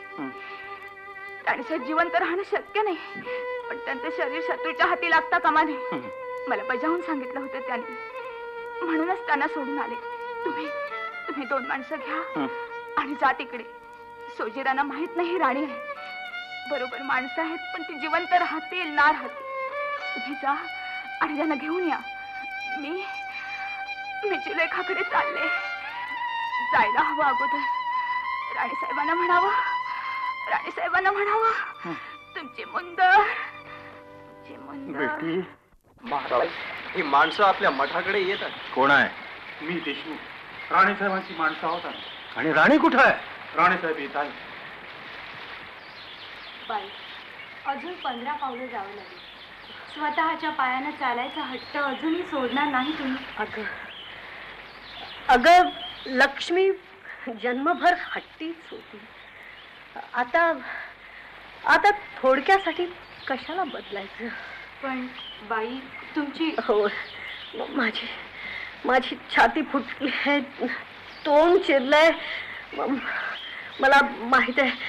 अगं सगळं शरीरच पिंजून गेलंय आणि म्हणूनच कोणत्याही जखमेची वेदनाच आता शिल्लक नाही. बाई, तिथं बसावं आपण. ओटा आहे. पण कुठं आहे मी? मला काहीच दिसत लक्ष्मी, लक्ष्मी, माझ्या आश्रमात आहेस तू? स्वामीजींचा आश्रम? हो बेटा. फार बरं वाटलं मला. स्वामीजी हात उचलता येत नाही. मी मी मनानच नमस्कार करते तुम्हाला.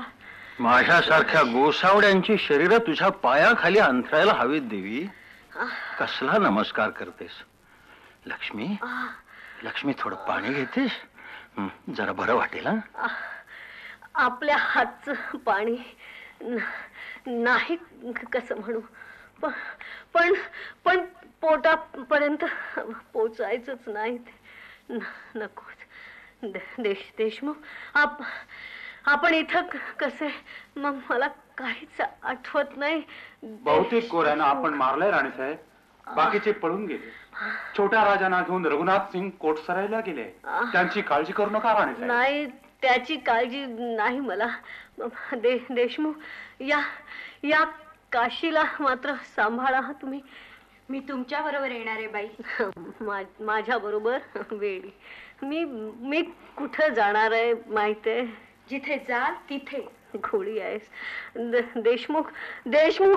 मी ऐकणार नाही. तो मुंदरला मारतोय. तिचा घोडा उधळलाय. जुलेखा, मुंदर कुणीतरी जा तिच्या.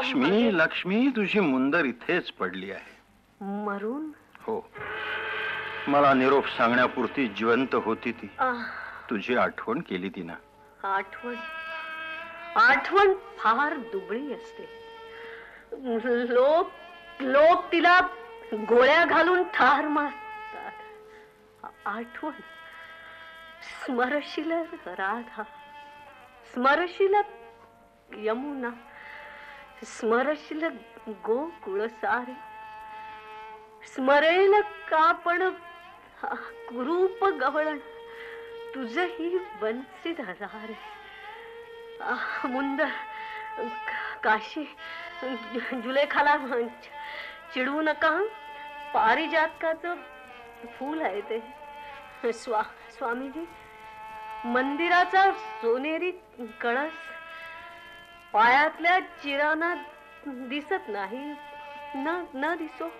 मला खंत नाही त्याची. पण मंदिर पुरं होईल ना? होईल देवते, होईल. तथास्तु. नका मुंदर. काशी मी काय दिलंय तुम्हाला? दिल्या फक्त यातना, दिला वनवास, दिलं मरण. राणीसाहेब. काशी, थांबा देशमुख. दुःख करायला आपल्याला सवड नाही. कोणत्याही क्षणाला शत्रूचे स्वार इथे येऊन उभे राहतील. ती गंजी पेटवा मशालीने देशमुख. हा मरणाचा नाही, मरणातून प्रगट होणारा तेजोमय जीवनाचा महोत्सव आहे. आपल्याला फक्त नमस्कार करायचा अधिकार आहे.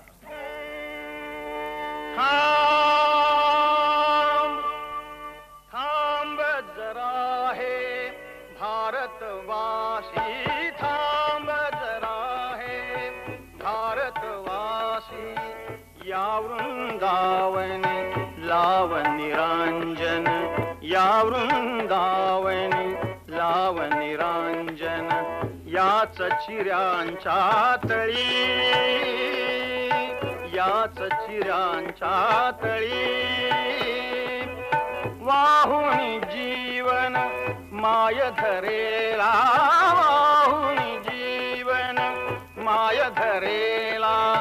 जळता जळता मालवली ती, जळता जळता मालवली ती. सूर्याची पाकळी. थांब थांब जरा हे भारतवासी, थांब जरा हे भारतवासी. घर माझे घनघटात माये, घर माझे घनघटात माये. मन भुलले पण मातीला, मन भुलले पण मातीला. कुशीत घे मज तुझ्या एकदा, कुशीत घे मज तुझ्या एकदा. वीज म्हणाली धरती